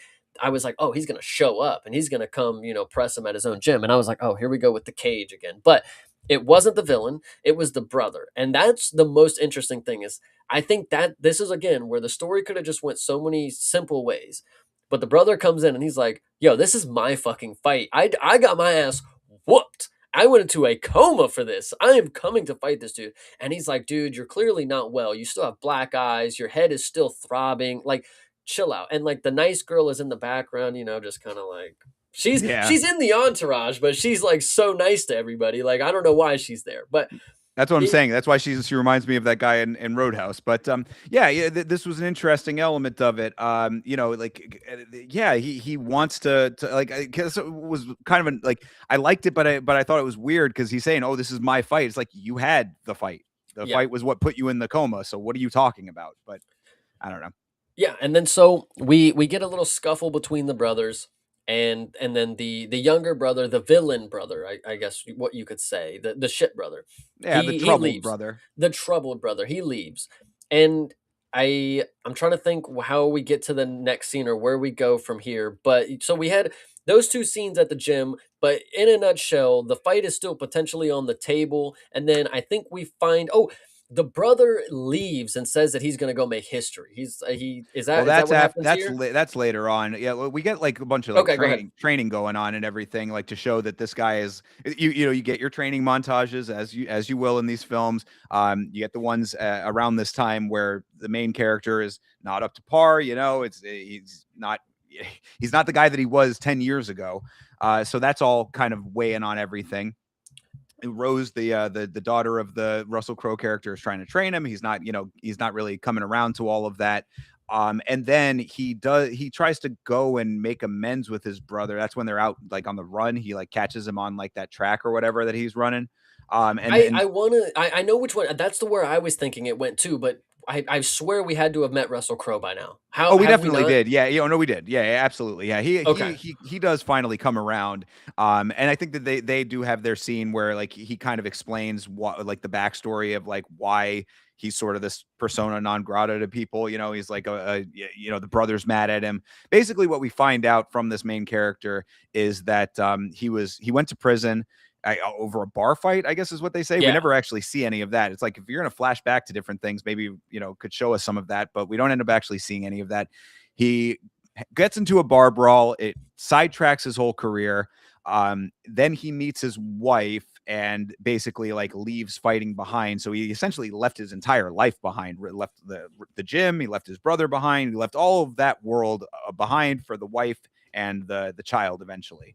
And everybody's like, well, you fucking like abandoned us, so yeah, we're not super happy with you right now, dude. But so he's like, he wants to make amends with these people, and so he does. He's trying to do that with Russell Crowe. It's a little hard to do that with him, and then he tries to do it with the brother as well. Well, the key thing that I want to make a note of, since we did get to meet Russell Crowe, the thing that you'll instantly notice when you do get around to him in the movie, he is rocking the double cane.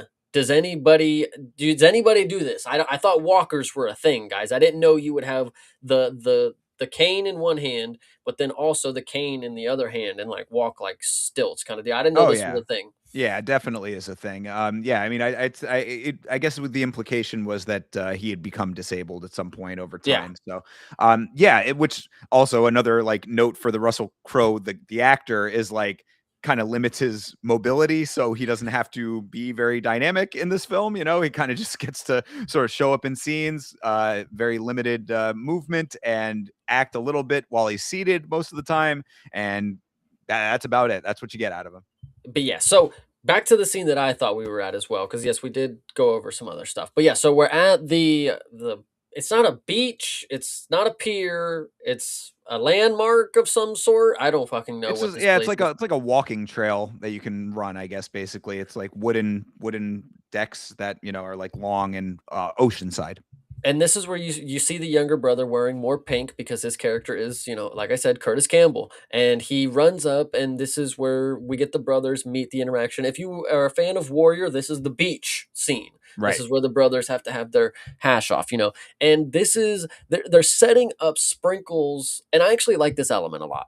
And this is unfortunate that they didn't dive deep. I mean, this scene, you'll realize that the brother is suffering from head trauma, and he's, suffering from memory loss and all the other symptoms of, concussions and whatever you want to say, because he's telling him. I mean, you'll see that there's tonal shifts in the brother's attitude at certain points in the movie and between certain scenes.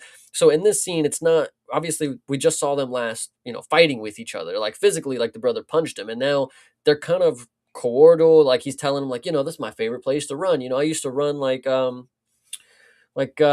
used to go, and like he can't like remember where he's at. It's a decently portrayed scene if you go for it. And the our main character's telling him that he needs to get help. Like you can't go along. You gotta just put it down, stop fighting for a little bit until you're ready, yada yada yada. And then the brother just like up and, oh no, he tells him that he wants him to come to his daughter's birthday party. This is gonna lead to a funny scene. I'm really glad we get to talk about the birthday scene. He tells him that he wants his niece to come to his birthday party. You don't even know who she is. And he's like, oh, I know who she is. I've seen a picture of her. It's like, Yeah. okay. Love it. Yeah. Well, I No, go mean, it ahead. is, yeah, well, it is showing because at that point, we find out that he had left, or they hadn't talked to him for like 5 years. So it's Uh-huh. like, I mean, I think that might have come up at some point earlier or whatever, maybe in some capacity, but like that's the whole thing is that, he felt abandoned by him. And then he went on to continue his fighting career, and it obviously affected him. He's not the same guy. He's got mental issues going on now. And the main character is trying to fix all these problems that he created in abandoning everybody, and it's not as easy as that. So he's trying. This is the whole thing about the birthday party, and the brother begrudgingly agrees to that. Like he's like, all right, I'll kind of sort of intimates that he will be there. So we basically go right to that. Actually, I think it's kind of a 1-to-1 cut. So we go to the birthday party at that point. Brother does show up, and it's a very quick interaction. Everybody in this film is like they can't stay around. Like when the main character goes to meet the mafioso guy, can't stay. He goes to talk to the manager guy, can't stay. The brother comes here, can't stay. Like everybody's got other places to be in this film. I think this scene is the funniest, and I couldn't stop thinking about it. So the brother shows up to this birthday party, and he's got a present, and he's got three toys. And he goes up to the main, the main character's daughter, and he's like, "Yeah, I got you. You can have one. I got him at the claw machine or whatever," which is a kind of funny line. But she picks one. He gives one. There's four children here. He gives one to the main girl. He gives one to another. He gives one to another. And there's one kid that doesn't get shit. Yeah, And then he just leaves. And but then it he was the leaves. funny thing with that is that the kid that doesn't get anything, I think that they made a point to have that kid be like, "Nah, I don't want one," because like Oh I think my he like kind of goodness. shakes his head, and I was like, "Why not just have four?"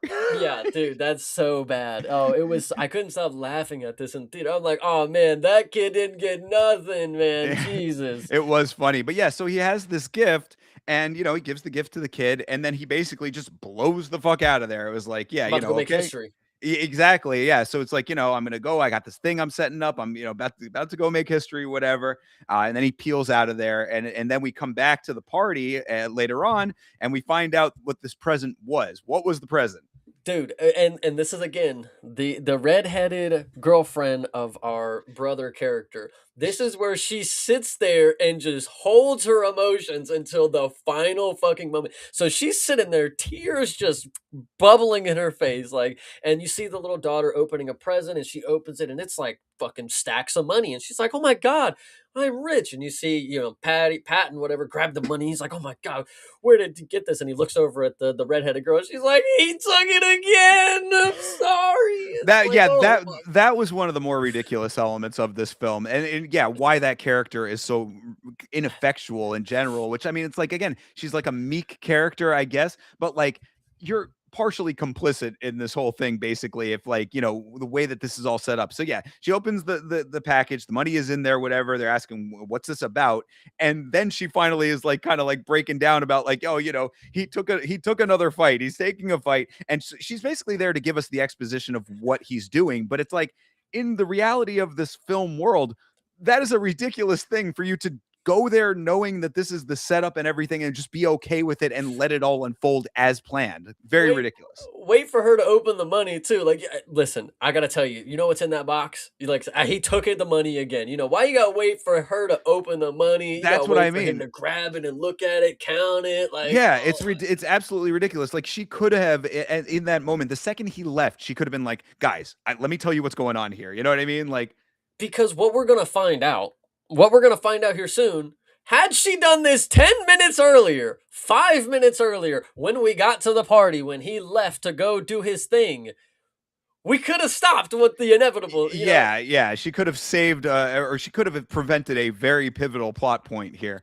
But so yeah, so that we find that out. We find out that the brother has taken another fight. We find out that the brother took another fight in an underground, unsanctioned, fucking warehouse, a no, fight situation. this was like a shipping yard or Yeah, something. some industrial area, whatever. Yeah. But the thing is that it is again, this is one of the elements of the movie that I don't I like in 2026. I can't get behind these kinds of things anymore. I'm kind of done with them. It's the idea of like it was a $10,000 per ticket special event at this shipping yard where it was going to be the main villain guy fighting the brother, which I'm like, first of all, they literally just fought in one championship. Why is this happening again in an underground setting? Second of all, $10,000 per ticket to watch this up close and personal.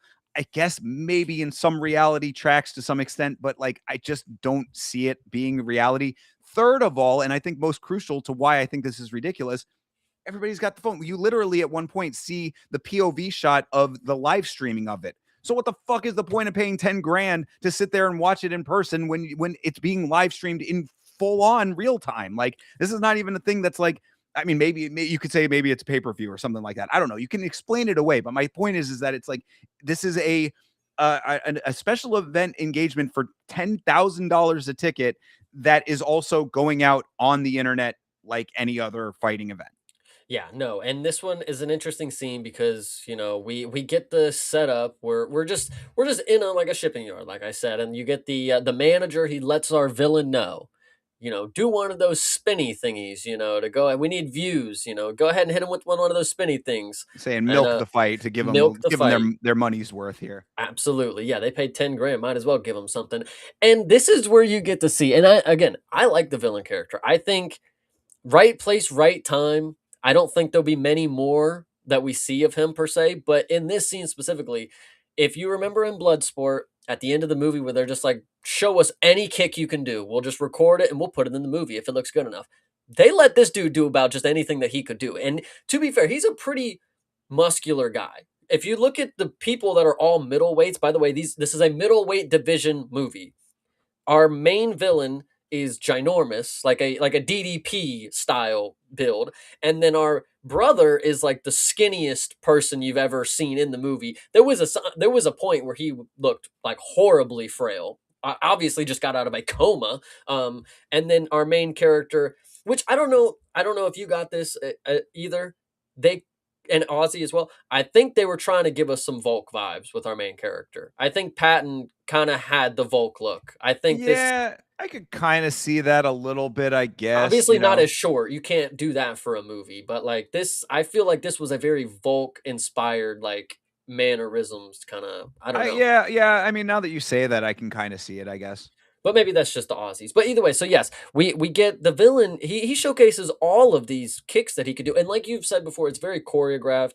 I the main thing that I have to say about the fighting is I'm very, especially the training is not as bad with this, but the fight scene specifically, the camera work is just not good. It's too close. It's chopped up to bits. There's not much that you can, you know, see. There are some good shots when our villain does a lot of his stuff because I think he's a lot more able to do it for the big screen than say our main character was able to and or the brother. The brother was actually really good at the grappling sequences when it came to like the on-screen stuff because what you'll see in this fight if if there was an equivalent to, and here's your pro wrestling for the day. If there was an equivalent to AEW where it's just like do finishers and moves that people know and like to see over and over again, but there's no story really being told of it. This was kind of this fight scene. They were just doing moves. They were just doing the moves. Every move didn't really lead to something until it did. We'll talk about, what happens towards the end of this, but this little scuffle they have, you've already seen the villain beat him in the cage already. Well, So that's he that. obviously beats him outside the cage. Well, and that was the thing that was a little. I mean, again, maybe you could read it as a nitpick, but I really don't think it is. We saw him get annihilated in the cage in a Yeah. title fight in the big organization, because in this film, one championship is the highest of the high, which, fine, fair enough. That's what it's supposed to be, all good. But he got annihilated in that fight. He fares way better in this fight. Like, he does. I mean, like, this fight goes on. Now you could say, oh, it's just because the main the villain guy is letting it happen that way, which I think is to an extent okay of that. But there are times where he does get the better of him. He slams him through a table at one point. So I mean, That yeah, that was a WWE move now, wasn't it? yeah, for sure. And I mean, and going to show that, like, that he's at least able to get the upper hand at certain points. Maybe you could say that that was the villain letting it get away from him a little bit. But my point is that it's like, yeah, this is an unnecessary addition to all of this, because they already fought, he already lost. Now we're having this version of a fight where it's more of an actual competition than it was in the real organization. It just seemed a little bit odd, and with all of those elements being in play.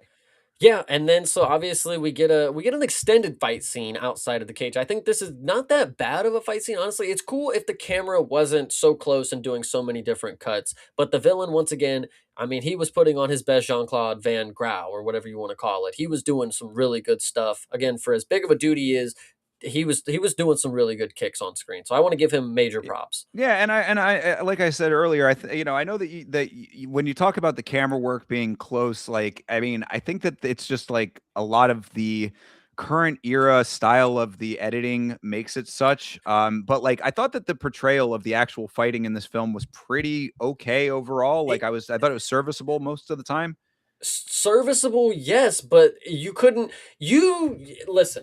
If like we're this close and you're seeing this portion of me, yeah, I'm throwing a punch. But like, if you Eh, see that back to back to back, But I mean, I don't think that there was like that much of that though. I thought that there was it, enough where it was like you saw the actual action going I on. I put this on my life that the cage, blood sport. Well, blood sport's a little different because it's more dance fucking choreographed. But KO, even Roadhouse, you had much more clear visuals of what's going on, and the only shots that weren't very clear were the heavily choreographed ones, like the one where he picks him up, slams him through the table. Like, yeah, that one you could get on screen because that's a. But when it comes to like the striking itself, a lot of the scenes, especially with our main two, when it came to the villain, he did very good not hurting the other guy, but looking like he was like punching them kind of deal. The other two guys, I just don't think that they were able to sell it on screen enough that they didn't have to, zoom in a lot and make it look, I don't know, make it not look as if it's bad. I don't know. That's Fair my enough. opinion. Yeah, I mean, I maybe you could say that in this fight at times, I guess. But I thought the what we'll talk about in the main fight, I thought was pretty okay with some of that, even though it was going at, like I said, 3x speed. The But main fight was fine. all right, fair enough. That for this, then, yeah, they're fighting, in this unsanctioned underground setting or whatever, and it gets out of hand, basically, is what ends up happening here. The brother starts getting the better of the villain guy, and he starts turning up to the point that he knocks him into some piece of industrial equipment, which you could certainly expect to be something that could happen. This is another reason why I think fights like this are a little ridiculous, to think that you were supposed to be believing this is a realistic thing that could happen. You're fighting. There wasn't even a mat. Like, they were literally fighting on fucking wooden planks, wooden slats on this Yeah. floor. It was actually like grating. Like you could Yeah. hear like the echoing underneath it. It was So kind there of you go. I mean, like, it was just, this is no kinds of trappings of any kind of actual, like, combat sports environment here. So sure. I mean, I always remember Bill Burr talking about, like, why you should never fight inside of a bathroom. It's because of all the hard edges and angles and things that you could knock yourself into and hurt yourself really, really badly. That is this times 10. You know what I mean? Like this fucking like this is it was almost inevitable that something like what eventually happens is going to happen. But so basically the our main character is going to try to stop this fight. He's trying to infiltrate this thing to get in to stop his brother from fighting or whatever, try to intervene, so to speak. And he is not in time. The brother ends up hitting his head on a piece of industrial equipment and essentially dies. I mean, he just bleeds out. Yeah, and it's a pretty decent amount of blood work that they had going here. The little gash looked good. Like he fell, hit his head, and like he's stumbling around holding his head, leaking out. Like it was a pretty decently drawn out scene. But then you have to go back and you remind yourself that his girlfriend literally is the reason that they didn't get there 2 minutes before to stop this, because they're weaving through the people like, stop, no, please. And he's already bleeding out, like falling, dying. So he obviously gets to him right as he's dead, kind of deal. And like 2 seconds earlier, maybe a red light or two that you ran, you could have made it here. So it's unfortunate. Like it would have. It's a movie, guys. So obviously he's got to show up right when the dude fucking dies, But that's just how it is. You see all the other people slink away, like we just Yeah, fucking killed somebody. nobody making any kinds of attempts to call for any kind of help or anything. Yeah, They all just sort of like, oh, I guess it's my time to get the fuck out of here, and they all yeah. do.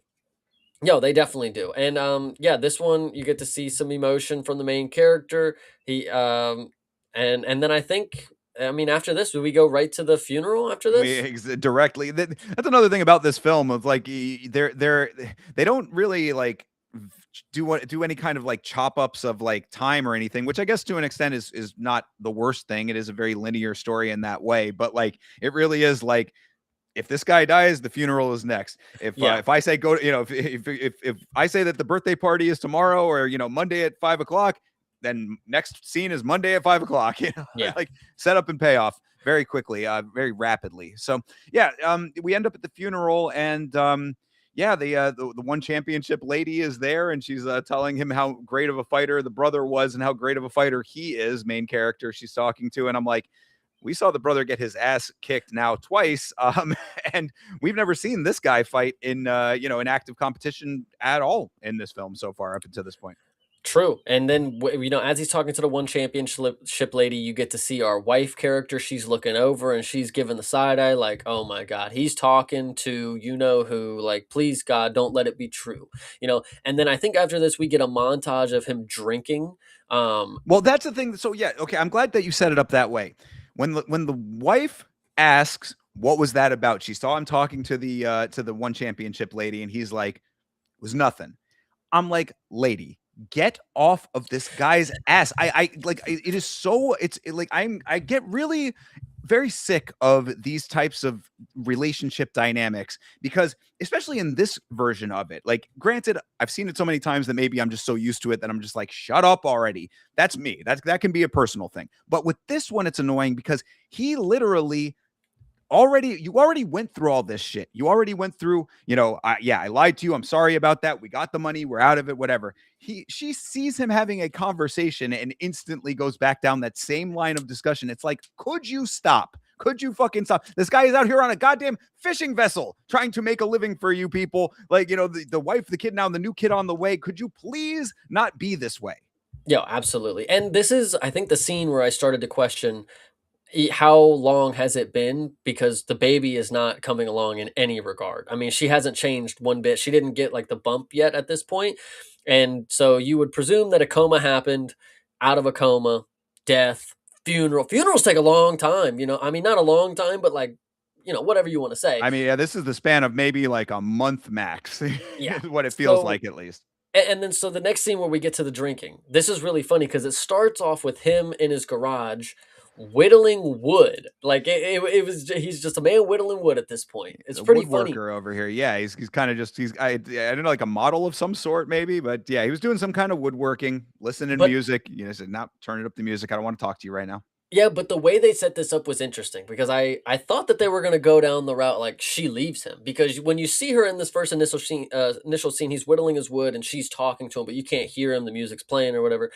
and then he picks up the bottle, and then she like grabs her bag and like she walks out. So I was like, oh, she's leaving, you know, she's leaving him now that he's an alcoholic. But then later in the montage, she's like next to him in bed. I'm like, oh shit, no, she is, no, she's still there, she's still hanging around. They're a good marriage, you know, they're good, you know, not a little bit of alcohol can ruin this one. Yeah, I mean, and okay, you know, and what will eventually end up happening with the wife character, I do think is yet another one of like, if you want to say, based on the type of movies that we have seen in this genre, I think it's an okay evolution of the character because she basically after all of this drinking happens, she sees how distraught he is.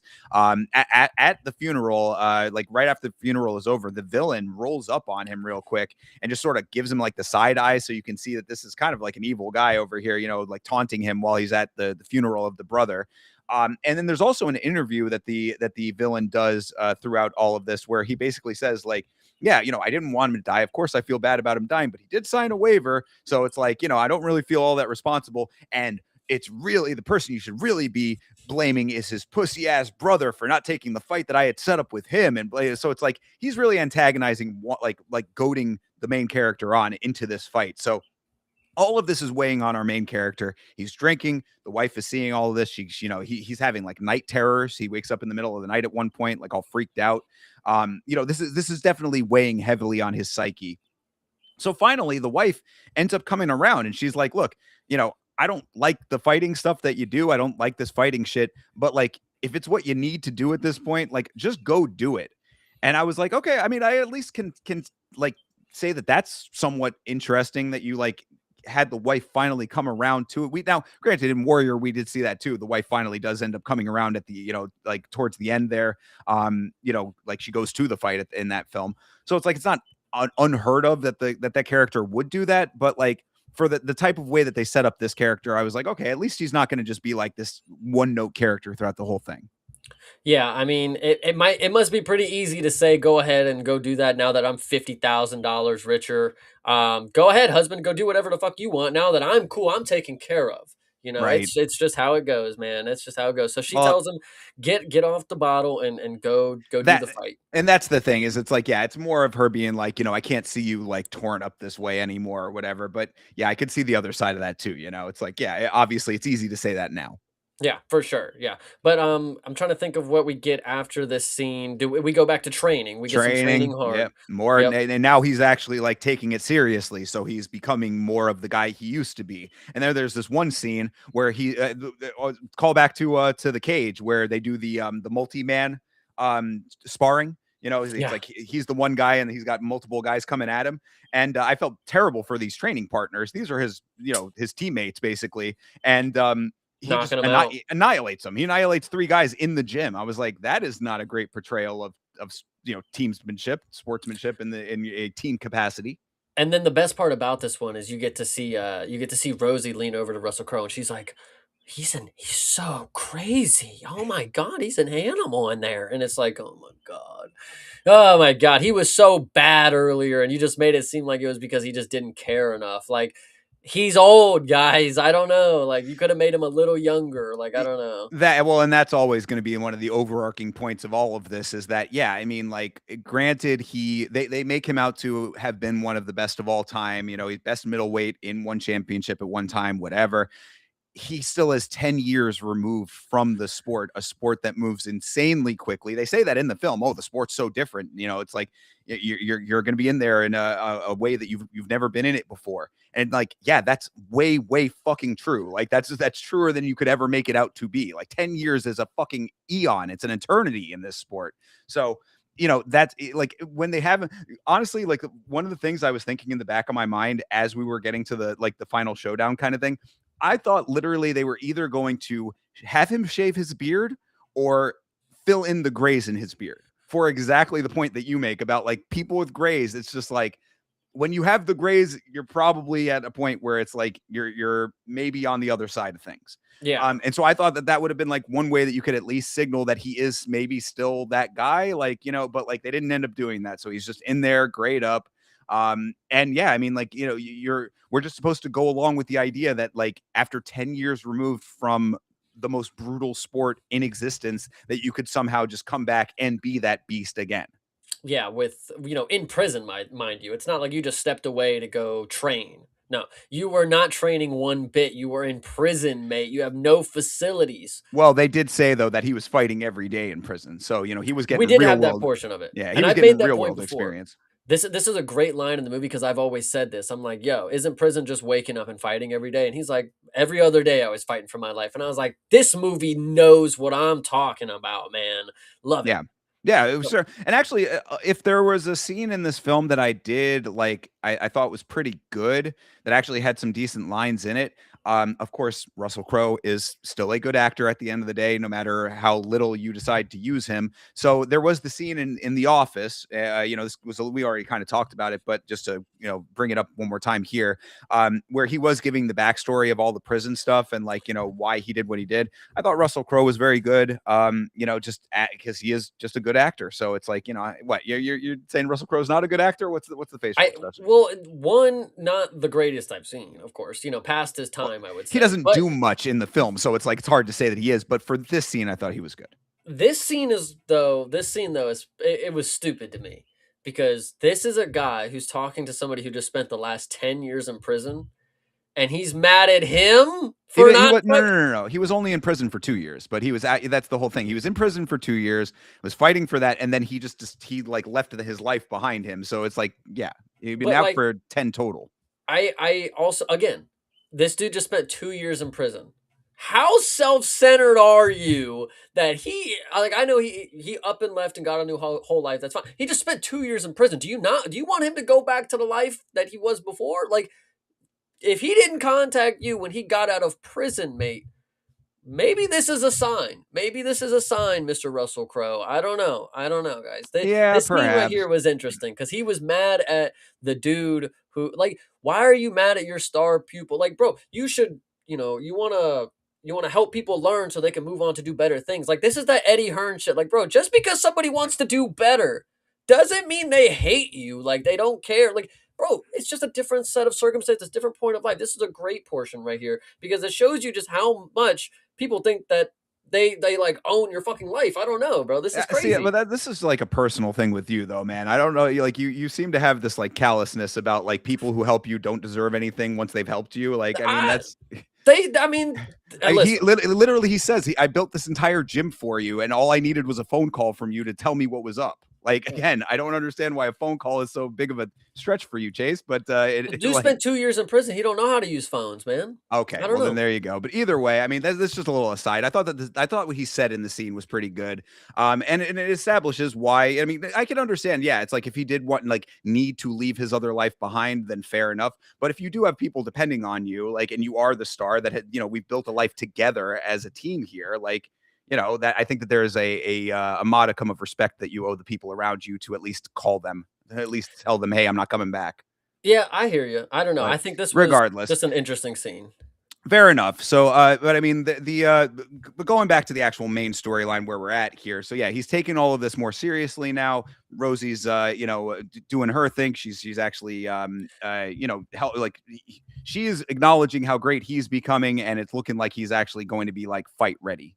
They never actually treat Rosie like she's actually a coach, by the way. That's the unfortunate part is like even in the final sequence which we'll talk about, they have a voiceover of Russell Crowe instead of her giving the final speech. So like it's always as if she's just supposed to be like in place of Russell Crowe because That's he can't literally actually do it. It's literally it. Yeah, I mean, I think that they basically like make it that apparent like that she is like the conduit of him, of Russell Crowe, but like he's still alive and he's still there. Like that's the part. Like when we get to the final fight stuff, I mean, like that's the thing that was craziest to me. Like I swear to God, they reused like one of his reaction shots twice.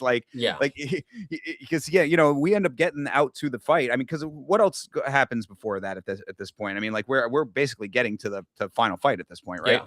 Yeah. Yeah, So okay. absolutely. So yeah, if we're already there, then we're already there. So yeah. So Well, and actually, because it goes right back to what we saw at the beginning. Basically, it's almost verbatim the exact same shot where he's looking in the mirror. I'm pretty sure this right. is how we get. He's like almost vomiting because of the nerves. He's looking up in the mirror, and then that's where we get to the final sequence kind of deal. We're walking into this last fight here. Yeah, so I mean, like, yeah, so yeah, we end up at the title fight. I mean, like, we go right into this now. It's the cornering is. I thought that that was crazy too. Yeah, the corner is Rosie, Rose, the girl, and then the big Ophi guy is the other Yep. corner guy, and no cut man as well. I don't know. Is that's is that a thing in one? Did they, I mean that they like maybe I because I feel very strange even having to say that out loud. It does not seem like I would think that they would have like cut people in the corners. Yeah, I think they do. Fuck, I I don't know, yeah. It's know. like it makes me question it now. I mean, I've watched one, a million times, and now I've got to question it because why would they not show that in the film? But the Rose is doing the cut work as well, so it was just very strange with that. Like there were only two people besides the fighter in the corners at any time, Yeah. for these fighters. So yeah, but so now we're in the title fight. It is our Xavier Grau, who is the current champion, No, and I'm Pat. sorry. There's one thing that I want to mention. So while they're doing the walkouts, I don't know if you saw our favorite one referee was in the he Oh, was yeah, I did want to say that. Yeah, shout out to CTE. CTE is going to be very happy that our dude Olivier Coste gets a little bit of a shine here. hell yeah. So he was definitely in the cage, but unfortunately, as the fight commences, we do not get to see an actual one officiator. We get to see our residential UFC Herb Dean calling this fight here, Yeah, buddy. the recognizable face. Now Herb Dean has called fights in one championship, so it's not like it's completely a stretch, but it is a little ridiculous that like if you need a referee, you're getting Herb Dean because he's the guy that everybody knows. Yeah. So I'm glad that Olivier Coste got any kind of point there. But again, this is like why this is a weird amalgamation of the film where it's like it's the one championship movie, but you strip away a whole bunch of like what actually makes one championship what it is.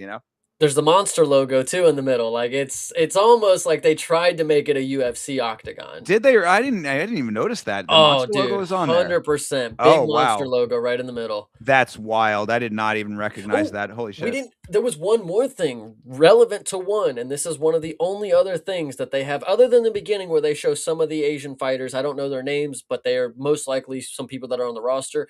When we are walking into the cage, we get to meet Demetrius Johnson for a handshake, a hug. That's it. Hell yeah, you get a little cameo from the champ. You get a cameo from the legend, and yeah, then good on you, bro. Good to see you, Yep. because because that is all that he gets. We also did get to see. I thought that this was kind of nice as a one fan. We got to see a crowd shot. This is something in one championship that has always been kind of interesting to me. Like, so that they have got those little like wrist things. I think it's on the wrist or whatever. They got those little like light up LED things that like makes the whole crowd look like a sea of those like blue dots. We got to see from the crowd perspective of that, which I was like, that kind of was cool because like I'm like one does a really good job of blacking everything out in the background. Like you don't see the crowd in one championship very often. Yeah. So like I thought that was neat. But then in the fight, they left the blue dots on, which now again I'm like second guessing myself because I thought that generally they black everything out for the actual fighting. But in this, of course, it's a movie. I'm okay with that part of it because it This did is a look kind different of cool. stadium though. This isn't the Lupini Stadium, so I guess the lighting would be different, I guess, but Well, but it's those little things that they give to the crowd though. Those little wow. like dots. They just like I thought that they black those out for the fights, but either way, whatever. The point is that I think that those look cool in one. They've got all of those little LED lights throughout the crowd. Those are on for the fight, so it gives it a kind of a cool look. And yeah, so I mean, I thought that the final fight here was pretty well choreographed, but very choreographed and very fast. That was the big note for me was that it's like I appreciate that they were doing recognizable mixed martial arts technique and moves, and the striking I thought looked pretty good. The impact of the striking looked good. It didn't look like they were pulling punches too much. So it's like I thought that the actual like the vibe of the fighting was solid, but because it's a film and they got to make it as action packed and heart pounding as possible, they like just it was one after the next. It's boom, transition, boom, here, blah blah blah. I'm like fighting. The reason I like fighting is because it's exciting as is. Like I don't need you to ramp it up into cartoon territory to make it more exciting for me. It's the same note that I had in Warrior when I did not like the tosses and the suplexes and shit because fighting is already good. I don't need you to turn it into WWE to make it more exciting here. Yeah, this last fight, I wish I had more to note because I mean, like you said, the what you would call the first round. I mean, it's the longest of what you get of the round fight in this, championship fight. And the first round is just a bunch of shit happening. They just do shit. They just punch each other, punch back, punch each other, punch back, do a couple kicks, do a Van Damme move, take it down, take down, do a couple grappling sequences, go for a triangle, go for an armbar, break out the armbar, get a shot of Rosie saying, yeah. And like that's basically all that first one is. The main thing to note is when we get to the end of the second round. So the end of the second round is where our villain gets a rear naked choke on our hero. And it is fully locked in. He is going to sleep and you get a shot of Russell Crowe looking at the TV. Don't give up, kid. Don't do it. And then the lights go out and he's like having a flashback of him and his brother. And then he wakes up and the fight, the round ends. And you got Xavier, pointing at him like he's out, he's out, he's out, which is a really good. I like that detail. I really like the he's out because the fight's over. That is a technical submission right there. This dude is completely out, breathing hard as hell, like he's unconscious, on face down on the mat. Herb Dean apparently he's not even just looking. He's looking over at fucking Xavier because the fight continues to go on after this man was just I submitted would say unconscious. A for realism, Herb not paying attention. But no, yeah, that was a crazy point to all of this. Yeah, he was dead to rights, out. He gets saved by the horn, quote unquote, but then he doesn't get back up for quite some time. So if any referee had seen that, they'd be over him, looking at him like, "Get up! If you don't get up, I'm stopping this fight," and they would have stopped the fight. So yeah, that is a little ridiculous note. I think I want to go ahead and give hats off to the casual audience because I think this is for them as well. If you make it to the bell, oh, he's good. Nobody's really the casual audience who's going to see this in theater. Do they want to sit here and think like, well, why was the fight? Why was the fight? He made it to the bell. Like in their mind, they made it to the end of the round. There's no extra stuff happening after. I don't know. That's the way that I would Well, say. yeah, and like I hear you on this when it comes to the casual audience, but like it gets to the point with those kinds of elements where I'm like, is it like are these kinds of films even like things that the casual audience gravitates towards? And if it's not, then is it enough for the fight fan audience? You know what I mean? Like, but I guess that's a point we can kind of come back to. Yeah, I was gonna Uh, say. I mean, you saw the people in your theater, versus mine. It's not necessarily just fight people. It seems, maybe they are. We didn't ask them, but Yeah, like, all 10 of them. Yeah, I know, yeah, I know what you mean, though. Yeah, no, fair enough, fair enough. You're right. I mean, I guess that there are definitely some people that will just watch a movie like this and maybe not know enough about it to just go along with those kinds of ideas. yeah, But this is the big but with all of this. He got his ass kicked, our main character, for yes, two full rounds. hmm So, and this is a dude who has been out of the game for 10 years, obviously an older guy in the grand scheme of things. And when it comes to this sport, so he's down 2 rounds. But of course, we know in one championship, fights are scored as an entire fight. That's a detail that only true fight people are going to know. There's no way the casual audience would ever know that. But like, I'm glad then that they end this fight with a knockout to at least satisfy that, because had this gone to a decision, there is no way that he was going to win this fight. So that I think is at least good in that regard. But basically, for you to try to sell me on the idea that this dude has just gotten annihilated, and also one other big fact yes, here, go for it. he gets a very blatant eye poke in the third round that essentially blinds him. He's like, "Oh, I'm okay, I'm okay." He turns to his team. They're like, "Can you see?" He's like, "No, I definitely cannot see." It's actually it's even more slick. It's actually more realistic than you guys would ever imagine. So he goes for the one, pokes him hard in the eye, and then punches him right in the eye. So it was a pretty good one. He's like, no fucking let up. This is absolutely perfect. And then he walks away saying it was legal. He's like, what? Yeah. So good stuff. Yeah, no, Good stuff. exactly. So I mean, fair enough on all of that. He is supposed to be a dirty fighter. That all made sense or whatever. But so now you've got a dude who's gotten his ass kicked for 2 rounds, who is out of the game for 10 years, just coming back, older guy, and he's, visually impaired at this point. Yes. So it's like, I mean, this is all of the cards are stacked against him, and then he essentially just sees red. He basically just goes into literal beast mode here, and somehow, some way ekes out the knockout victory. And yeah, so after the eye poke, it's actually quite interesting because so he can't see. He's kind of fighting like this, which is real. Like I don't know what the. But Oh, anyway, so that was, yeah. Where he had like the super high guard as yeah, well, which is like, bro. I mean, like if not good optics for any of this. Like, yeah. So he but kept okay. getting punched after that. He was getting beat up, and then essentially lands one or two punches that just sits the villain down. I mean, it really wasn't anything that made you think like, "Holy crap, he overcame something crazy. He beat the hell." No, he just like punched him once. The dude fell, and that was the fight. That was it. The fight got called. And So I so what I will say to this is that if you want to talk about subversion of expectations, because I was really thinking about this after I watched this movie, you know, in the evening time when I was at home, like contemplating all of this. In the grand scheme of things, this is actually somewhat unique because if you go through the films that we have watched on MMA on film so far, it is very rare that you actually just get the dude overcome the odds and just win the fight outright. Like if you go back to Bruised, you know, Halle Berry did not win her fight there. You go back to Warrior. Now, granted, obviously Brandon wins in Warrior, but Tommy was kind of the one that it would have been more of the overcoming story if he had won, and that's a whole unique thing with the brothers anyway. So I think you can't really even class that the same way. Bloodsport, I guess, is a little bit different because it's a whole different type of story or whatever. But you know, that is kind of its own world there too. It's very rare that in this world that you just have like guy, you know, starts off has, you know, the story that he has and then just outright wins the fight. He comes back to win. Like, so because a lot of times they think that you know that that's going to happen, so they subvert your expectations that way. But in this one, they just didn't. So I mean, like, it's almost the reverse reversal. You know, it's the double change up.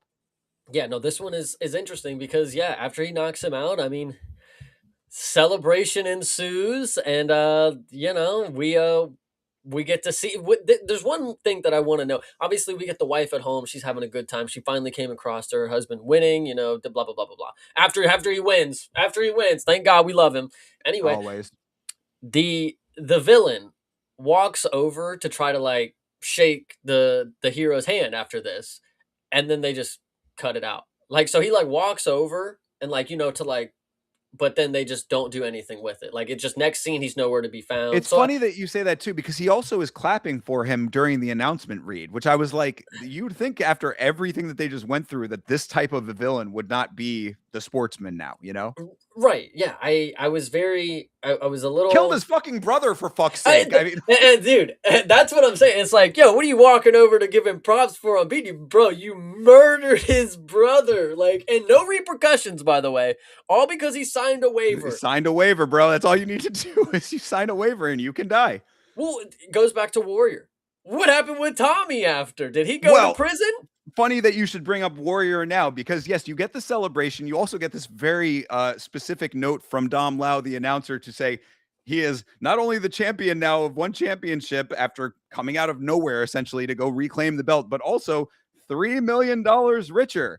He specifically notes, you know, so yes, a $3 million prize here while these guys are making $350,000 in bots, but you know, or 350,000 bot, you know, for these guys who win their fights generally. But this guy's getting $3 million. I was like, is that US dollars or is that Australian dollars? I don't know. Either way, but then just done. Just it. Just done. I mean, like this is one of those much like Warrior, where it's just now. Granted, this film like different from Warrior. This film there are less like loose ends to tie up, I would say. So this one is like not as unsatisfying that it is just the end, but it is very like it's one of those times where you see it go to black and you're like, are they really going to do it? And then they just fucking did it. They legitimately just did it. It is he wins the belt and the movie is over. Yeah, no, 100%. The last thing I wanted to know before the movie concludes, of course, is we did get a shot of Mr. Chatri. We did get a shot of Mr. Chatri. He handed the belt over to our hero. So I wanted to Nice. go ahead and make a note. I also, and this is bad on us for not bringing this up because it wasn't really that big of a plot point, but it is something to note. So the Pink Panther brother had a mouthpiece that said "fuck you" on it. Right. Okay, so when he died, our Patty character took the mouthpiece and then he wore it for the final fight. It's in the poster here. I don't actually think it says "fuck you" on the poster here, No, though. well, that's going to say they definitely don't have it in the poster because they definitely would never allow a mouthpiece that says "fuck you" on it to ever be worn in active competition ever. So it's like that is funny that you say that because like it does kind of set all of the whole thing about one is a respectable organization. That's all of the commission people were saying. It's like they would never allow that. Like, you're not gonna have profanity on a fucking mouthpiece. That makes no sense. Yeah. So yeah, but that is like a plot point that does come back there. Yeah, fine, I guess. A little bit of a. I thought it was cute, I guess, and when it first was shown, but to have that be a thing that comes back around, just like was like okay, whatever. And then yeah, it does kind of throw off the whole dynamic with one championship.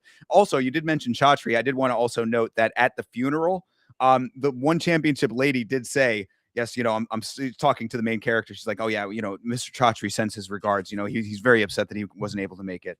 Yeah. It's like, so anyway, yeah, of course, Chatri Sityodtong gets his praise as the main guy. I actually think I'll have to say it. As a movie that's in co-production with One Championship, I was a little upset with the Asian representation in this film. I feel like we did not get because when you go back to Bloodsport, you have so many different regions and religions that are portrayed that are just there, that are just in the amalgamation or whatever. But like we could have just had, like the lady for the one commission. Why wasn't she an Asian lady? I don't know. Like the only Asian really lady that we had was the wife, and I don't know. Like I think that's what she was supposed to be. I thought that she was like a native islander kind of, I believe, like Australian native. Filipino? I don't know. I don't know either, honestly. But either way, Polynesian is what I thought. But regardless, what I say about one championship in this film, for a co-producer of this film, it was not an accurate to life portrayal of the product. What it was product placement. That is Mhm. what one championship was in this film. They made a very big point to say one championship over and over again. It was on the gloves, it was the circle, the circle ring, cage, whatever. Like it was all of those elements were there, but to actually portray one championship's culture, it was almost none of that. It really wasn't anything of the actual, like you get the announcer, you get the commentators, you get the circular cage and the name of the organization. Other than that, like I was waiting. Well, that's funny too. I in the when they the opening credits were going, I was waiting to see Rod Tang. I was waiting to see Stamp. I was waiting to see any known one championship fight. Doesn't even have to be an Asian fighter necessarily. Just somebody that's over there. Fucking what's his name? The Scottish guy, the Muay Thai guy or whatever. That's big over there now. Gregor Tom or something like that. Sure, exactly. Take your pick. There's plenty of them right now. I mean, people that we would know. Fucking Hugh would have been great to see the kickboxer. My point is that like, yeah, as far as like actual representation of like one as we know it, it really was not that. It was a coat of one paint over this production that really could have been any fight organization. No, absolutely. I think that was the biggest thing that I was wondering when I first saw this is like what is one's actual affiliation other than just slapping their name on it? But they did actually have things that they filmed that were Demetrius Johnson, that's a one championship thing. And while that could also be, swapped over and that could have been a UFC thing, like if they would have just switched all the labels over, it's like, oh yeah, it's UFC. But like Demetrius Johnson wouldn't have been in that position to represent for the UFC in a movie, if that makes sense. Like they filmed for one that specific scene kind of deal. For sure. And yeah, and the final fight taking place with all of the LED lights in the crowd, that's a one thing. And it is very cool looking. So, I mean, that part of things, like, sure, it's enticing. But like, what I'm trying to say is that, like, if I'm a casual viewer of this film and I'm not really a fight person, does this give me the impression of what I'm going to see if I do tune into one championship? Does this compel me to watch one championship? And B, if I do watch it, is it what I was expecting necessarily? I don't know if that actually lines up necessarily. Oh no, this is not. You're not going to get anything like this when you watch one, specifically because they're mostly Muay Thai. Again, this is a mixed martial arts bout movie kind of deal, and Muay Thai, generally speaking, is Muay Thai. So this is it's. You're not going to see anything like this, really. To be fair, I mean, you get one or two mixed martial arts bouts a week, and they don't look anything like this, and they're not 5 rounds, and like so. There's just too many different stipulations, and they're for the most part. I mean, there are a handful of Australians and New Zealanders that are in one, but I feel like out of the ones to choose to represent, it is a smaller representative area in one out of all the other regions that you could have picked. So for that being, I mean, they did take a leap and they're like, all right, we're going to bring more Australian eyes to to one championship. And I guess they did their part here. I To be fair though, I think what they kind of messed up on, and just like you were talking about with the young son and his father, going to the movies, this did not need to be R-rated. This could have been PG-13 to a certain extent, and I think potentially you could have got more eyes watching it. But I don't know. I would agree with that too, honestly. I mean, like again, if they're literally, if you go back through what we just described, that's the whole film that we've now described here. There are three actual fight scenes. There is the one with the brother on television. There is the underground fight in the warehouse, and there's the final fight.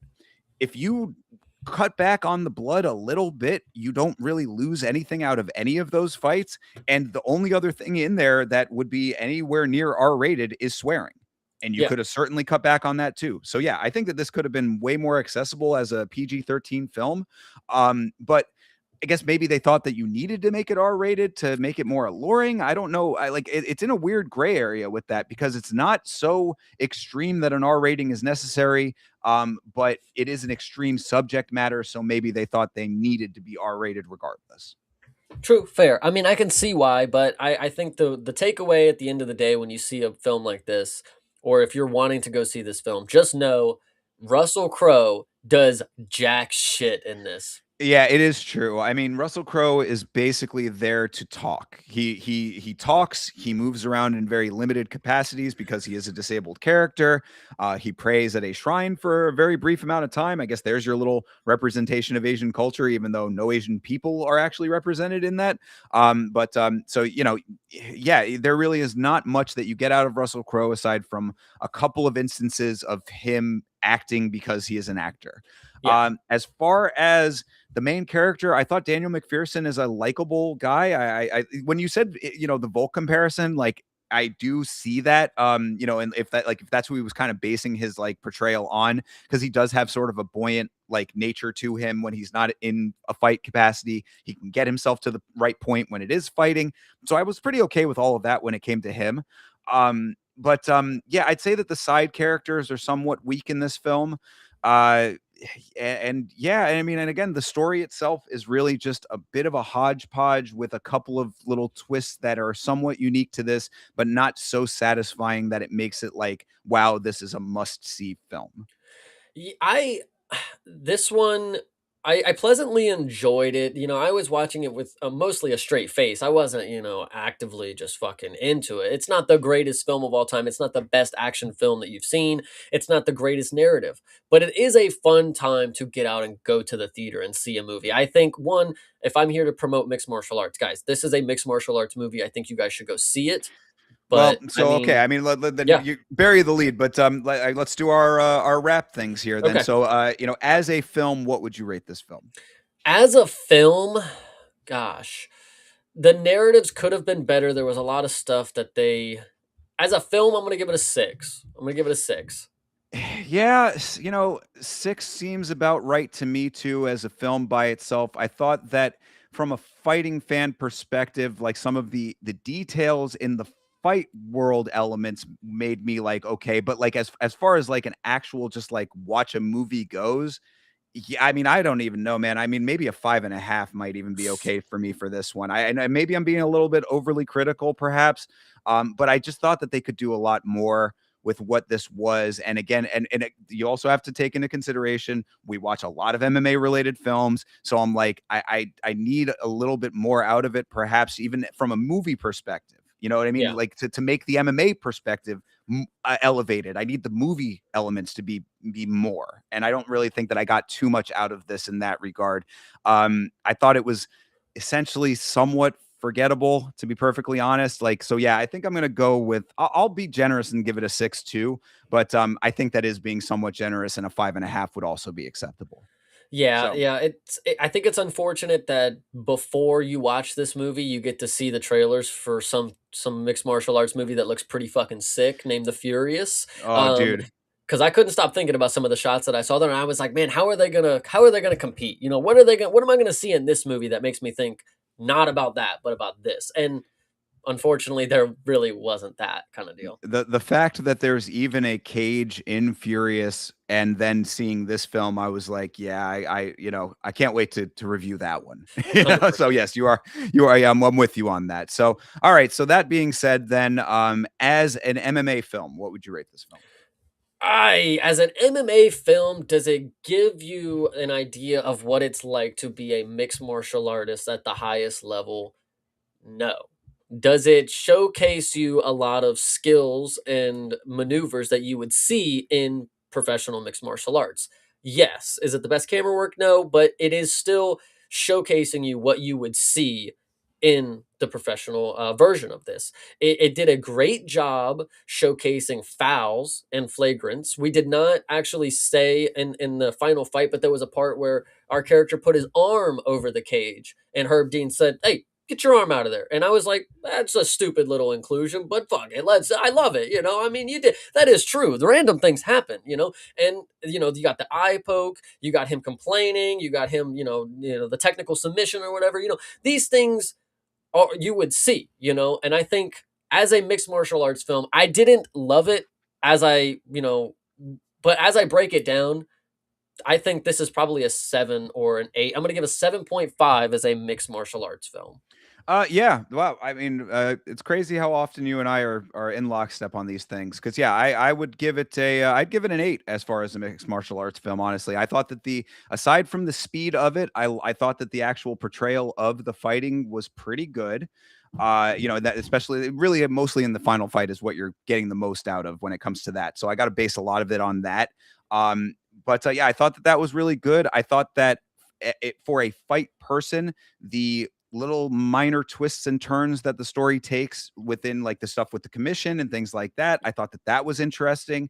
I thought that that granted some of the unbelievable elements did take me out of it a little bit, but like as far as like a modern portrayal of an MMA fighter and what that world encompasses, I thought that it was a pretty good representation of that overall. I thought that if they had applied the quality of the mixed martial arts elements to a better completed package, it could have been a really good film.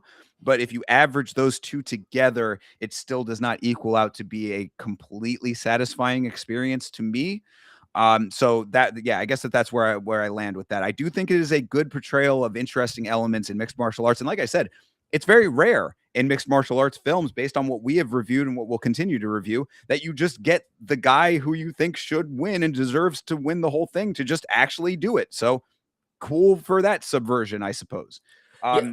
Yeah. Yeah. So No, absolutely. I was gonna say, I mean, even when you talk about the way that he wins, I mean, flash knockouts do happen, guys. I mean, if you want to go a step to realism, I mean, we've seen people lose for 3 rounds and win by knockout in the when they shouldn't, kind of deal. It's not the best ending, but it is the ending that happened, and it's something that has happened in real life. So it's not like you could be like, oh, that's the sword and the stone moment. I don't know, but like this one, it works. yeah, and I also hadn't said this up until this point. I do want to make this a very brief note. Luke Hemsworth, like you've been calling like the discount Brad Pitt or whatever. Like I can see that as the portrayal there. I think he's actually not a bad actor, and I think as well, the note that I had in my mind as I was watching him act, as he gets older, he is going to be able to have like a lot of like really good character actor roles. Like I think that like because he was basically a character actor in this. I mean, like you're Mhm. not like a crazy character, but like he's playing the role of like an agent, so he sort of had that air about him of this like somewhat sleazy businessman. I liked him in that role, and I thought that like applying that like in a different, maybe better film, like I think that there is a good application of Luke Hemsworth. So keep an eye out for Luke Hemsworth in like other movies where like he could play a character like that or something. I think that there's more and better for that guy, based on how he acted in this film. So I just wanted to put that out there before we closed everything out. But either way, all of that being said, would you recommend Beast, Chase? I definitely think people should go see Beast because if you have been keeping up with the channel and you have seen all the other films that we have reviewed and you have gone down the list and kept up with them, this is a breath of fresh air in a sense that you see a lot of similar stuff, but then you also see things that diverge into a different manner. Don't take too much into consideration with the title. It has absolutely nothing to do with the film. Beast means nothing in this movie. So there you go. There's your tidbit. It could have had any title. but Beast is what it is, and I think you should go see it. Um, this is a tough one for me. I would say for a general audience, no, I would not recommend this film. I don't think that this is an entirely satisfying viewing experience. I would say for an MMA fan, I think that if you have watched all, like if you're familiar with all the films that we have reviewed on MMA on film, like if you're that level of an MMA media fan, then you should see it to have it in your repertoire of films that you have seen, and you can get a little bit of an enjoyment out of some of the differences between this and other MMA related films, perhaps, because there are a couple of those differences that we went over that do make it somewhat unique and somewhat satisfying in that. But overall, the entire package, that's why the discrepancy between what I rated it as a film and what I rated as an MMA film is so vast, is because I don't think that it's a great movie. I think that it is an interesting MMA film for MMA fans, especially if you are familiar with One Championship. Seeing what you know about the actual product versus what you see here is interesting. There is enough interesting elements to it from an MMA fan perspective to warrant seeing it at least once. I think that you certainly could wait to see it on video on demand. I don't think that you need to see this in theaters. I think maybe the only thing I would say is that the sound design in theaters does like amplify it a little bit, because it does have some pretty good sound elements at times that immerse you in the story. So seeing it with the big speakers might be cool. But if you don't care about that, or don't think that that's like something that you really like need in your life, then waiting to see this on Amazon is going to be just fine. And if that kind of thing. Yeah. So yeah, I would say that that's my ultimate takeaway, is that for the average viewing audience, I don't think that you need this. There are definitely better MMA films that you could watch than this if you are just trying to get an MMA film in your life and you're not an MMA fan. But as an MMA fan, if you are a hardcore, you should probably see it just so that you're familiar with it. Yeah, keep up with the Joneses. You know, it's a new movie that's out. Go ahead and see it in theaters. Make sure you go ahead and give the theaters the revenue that they desperately need, so we can have more movies coming out in theaters and we can have a place to go see them. But this movie right here is generic. I mean, if you're the type of person that just goes to the theater and looks at the titles and just picks one and goes to see it, Beast is not the worst option, I would say. And that brings me right back around to the father and the son that were buying the tickets at the kiosk next to me. I'm like, you probably made an okay choice not to see Beast.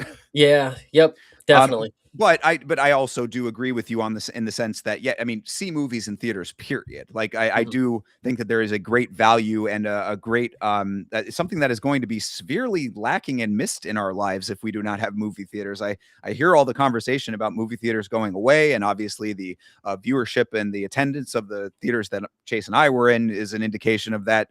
That obviously these things are evolving and shifting, but it would be very sad to me if we did not have movie theaters anymore. So yeah, if you're going to see this movie at all, sure, go see it in theaters, I guess.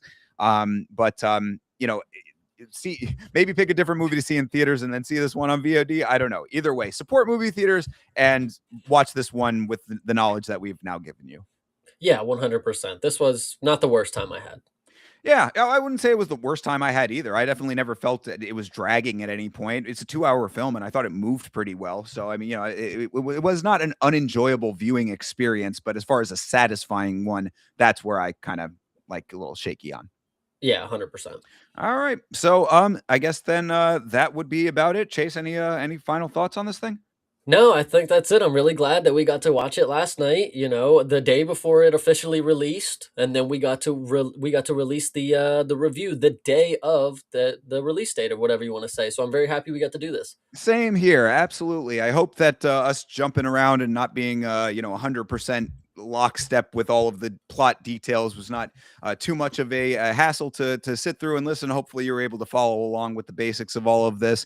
If you see the film, obviously you will have a better understanding of everything that we're talking about. So maybe watch that and then come back and watch this one again if you'd like, whatever the case may be. Also very glad that we got to do it for you guys. So thank you very much for watching.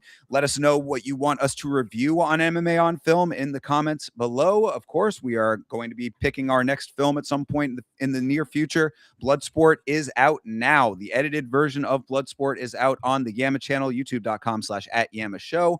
YamaShow.com for all of your merchandise needs. And of course, youtube.com/@CP Smalls for all of Chase's streams and videos as well. So That being said, everybody, thank you very much for hanging out with us. We appreciate you for this installment of MMA on Film.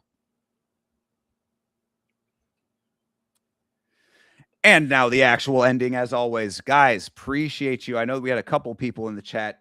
Always appreciate you Sarah, guys. Checkmate, TJF, Meat Rocket, and Bloomis. Appreciate you guys for sure. Yeah, absolutely. You guys are awesome. Thank you for hanging out with us for this one. Yeah, I mean, let us know, you guys, especially the people who hang out with us in the Discord and all that kind of stuff. If you see it, let us know what you think. Definitely leave comments on the videos and stuff. Letting us know your thoughts and everything, and we will catch up with you guys for more discussion about it and all of the other stuff that we're going to do on MMA on Film. So, yeah, any final thoughts, Chase? I can't wait to do more, guys. Keep giving us requests and make sure to let us know what you want us to watch next. All right. Sounds good to me. Well, you guys have a great rest of your day. Oh, also, I'm going to be back live tonight for Game Bread Bare Knuckle MMA if we can find the live link. We're still trying to figure out where this thing is airing. As you know, I'm a big fan of Game Bread MMA. Bare Knuckle MMA is one of my favorites, if not my most favorite version of mixed martial arts, the truest to street fighting that I think that you're going to get in a cage. So we're going to try to sort that out. I'll see if I can get that information for you. I'm going to edit this video into video form here in just a few minutes. So I will catch up with you a little bit later in the day. Have a great rest of your day, a great rest of your evening thereafter. And as always, fight on.